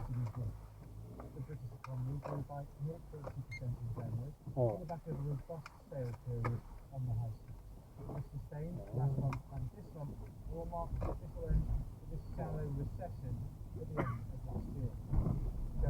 即係乜都唔係就咁翻嚟。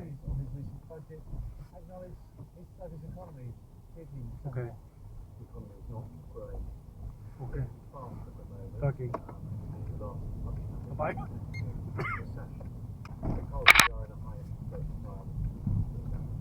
In that context, it is right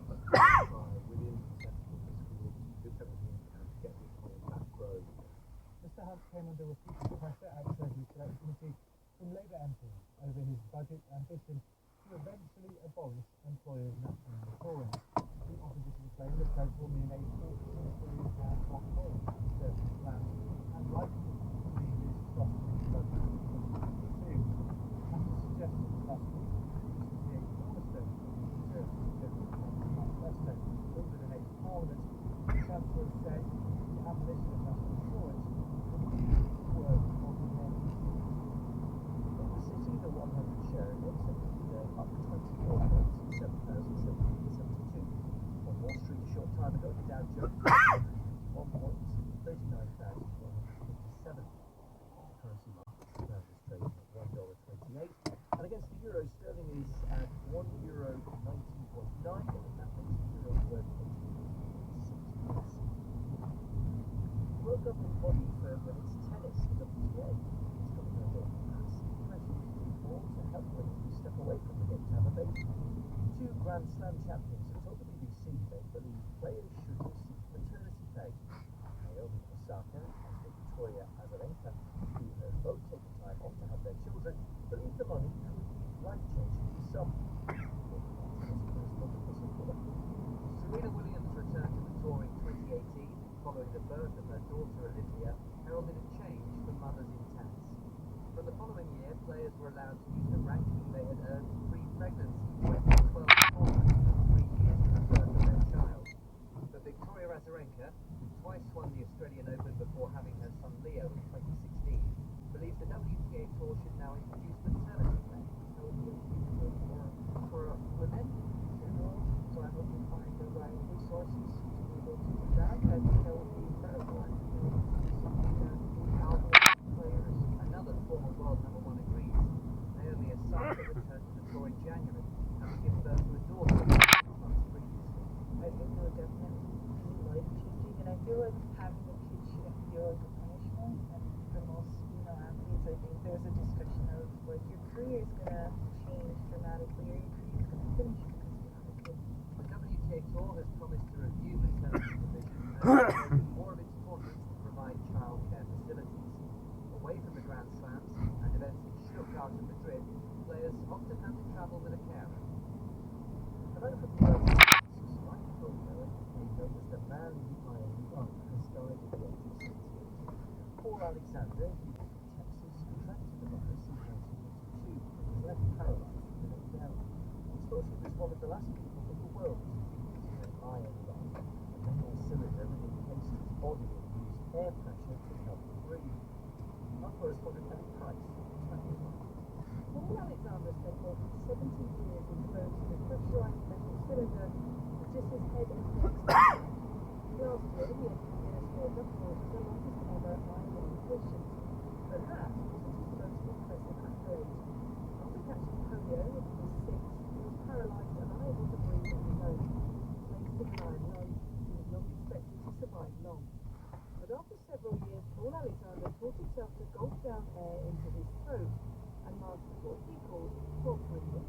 It meant, eventually, he could spend short periods away from his iron lung, as he explained in his own words in his documentary,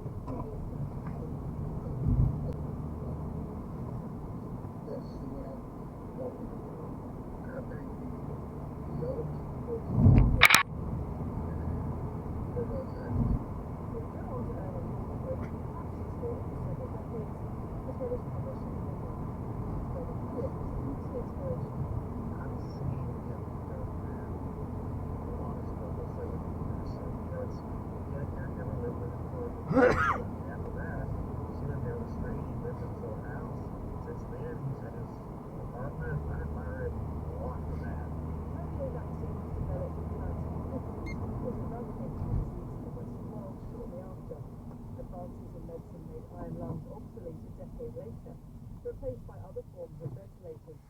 But Paul Alexander kept living in a cylinder he called his old iron horse, because he said he was used to it. The headlines again. Rishi Sunak is facing growing calls to return £10 million donated to the Conservatives by a businessman who's accused of making racist remarks. The 喂， formally introduced new legislation to quash the 係啊，做咩啊？ of hundreds of former branch managers wrongly convicted in the post office IT scandal. The First Minister of Wales has likened Boris Johnson to an absent football manager. 哦，7點鐘咩？哦，好似係7點鐘係7點鐘。啊，好似係咁樣點咧？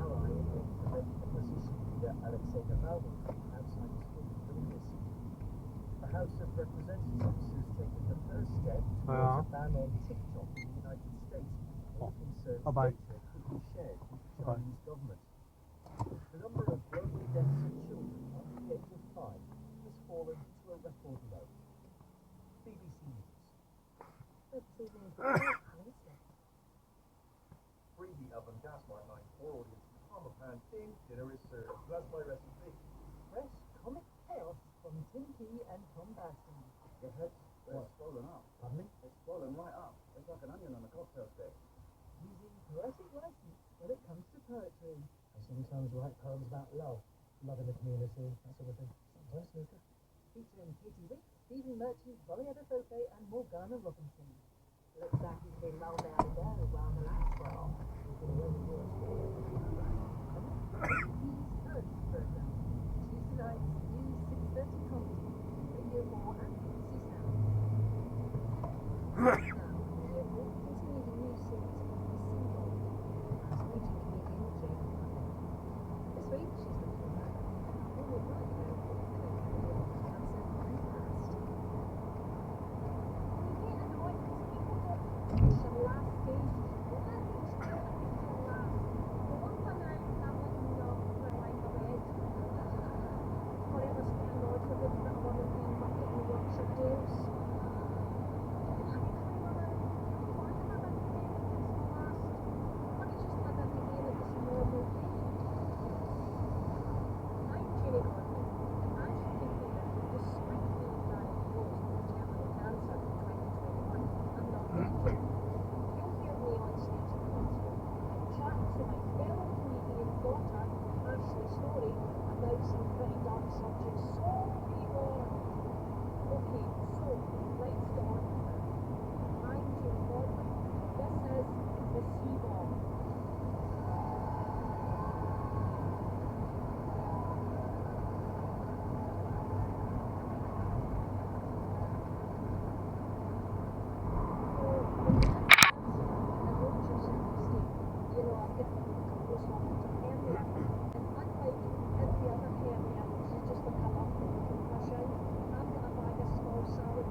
to school, I went my bed, yeah, Jackie Collins book, brilliant. Usually involves a man with a horse, but no the second. We're off to go down for the week soon. We have a Fort Bell caravan with a Bones 9. The Waynes were worried about Laddie the dog, but we just let him out. He wonders about the child from home. Back then, nobody put their dogs in the kennels, they just let it out. I'm off. I need to leave. The Provident man is at the door. The Provident man has to get a check. 我啱啱轉緊灣亞波去我哋嗰邊，我翻屋去屋企嗰邊啦。With systems做咩？ that you manage for money. So the Provident man is at the door and I need to hide him. 嚇 Big Alice to the garage. I can't hide him. 即係你出咗嚟啊，定係出緊嚟？ Smoke 10-5 before 6 哦， p.m. 你買埋雪糕得唔得？ 買埋雪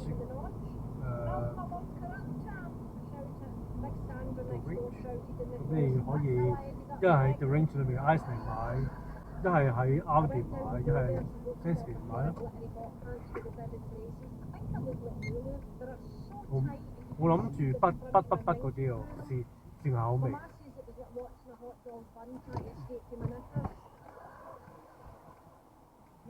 咁你買你中意食嗰啲，睇我哋中唔中意食咯。我哋發現下新大陸咯。哦 OK。拜拜拜拜。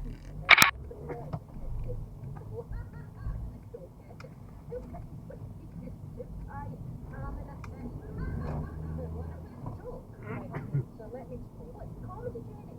Comedy is, it's the trend of that whole time frame, this weird time frame where all your carpets were ugly, all your wallpapers were ugly, and there was apparently a man just talking about, well, we need to get pictures taken in parts of the rooms in Scotland. What is your favourite thing that happened in the 1970s? I really like all of your stories about the sisters who worked in the ice cream parlour and had beehives and the dogs kept having heart attacks and then you'd have to give CPR by Yorkshire Terrier. The two sisters, one had a black pompadour wig and one had a white pompadour wig, and they used to have a beauty spot and loads of makeup, and I loved them. They were just fascinating characters. Really weird in her story that you just get two women who are like vaguely like Marie Antoinette. You're serving ice cream. It's just such a random. Do you remember Married with Children when that's what she looked like with the big lock, the big hair, the big hair. Yes, yes. And every now and then the dog would have a panic attack, lying at the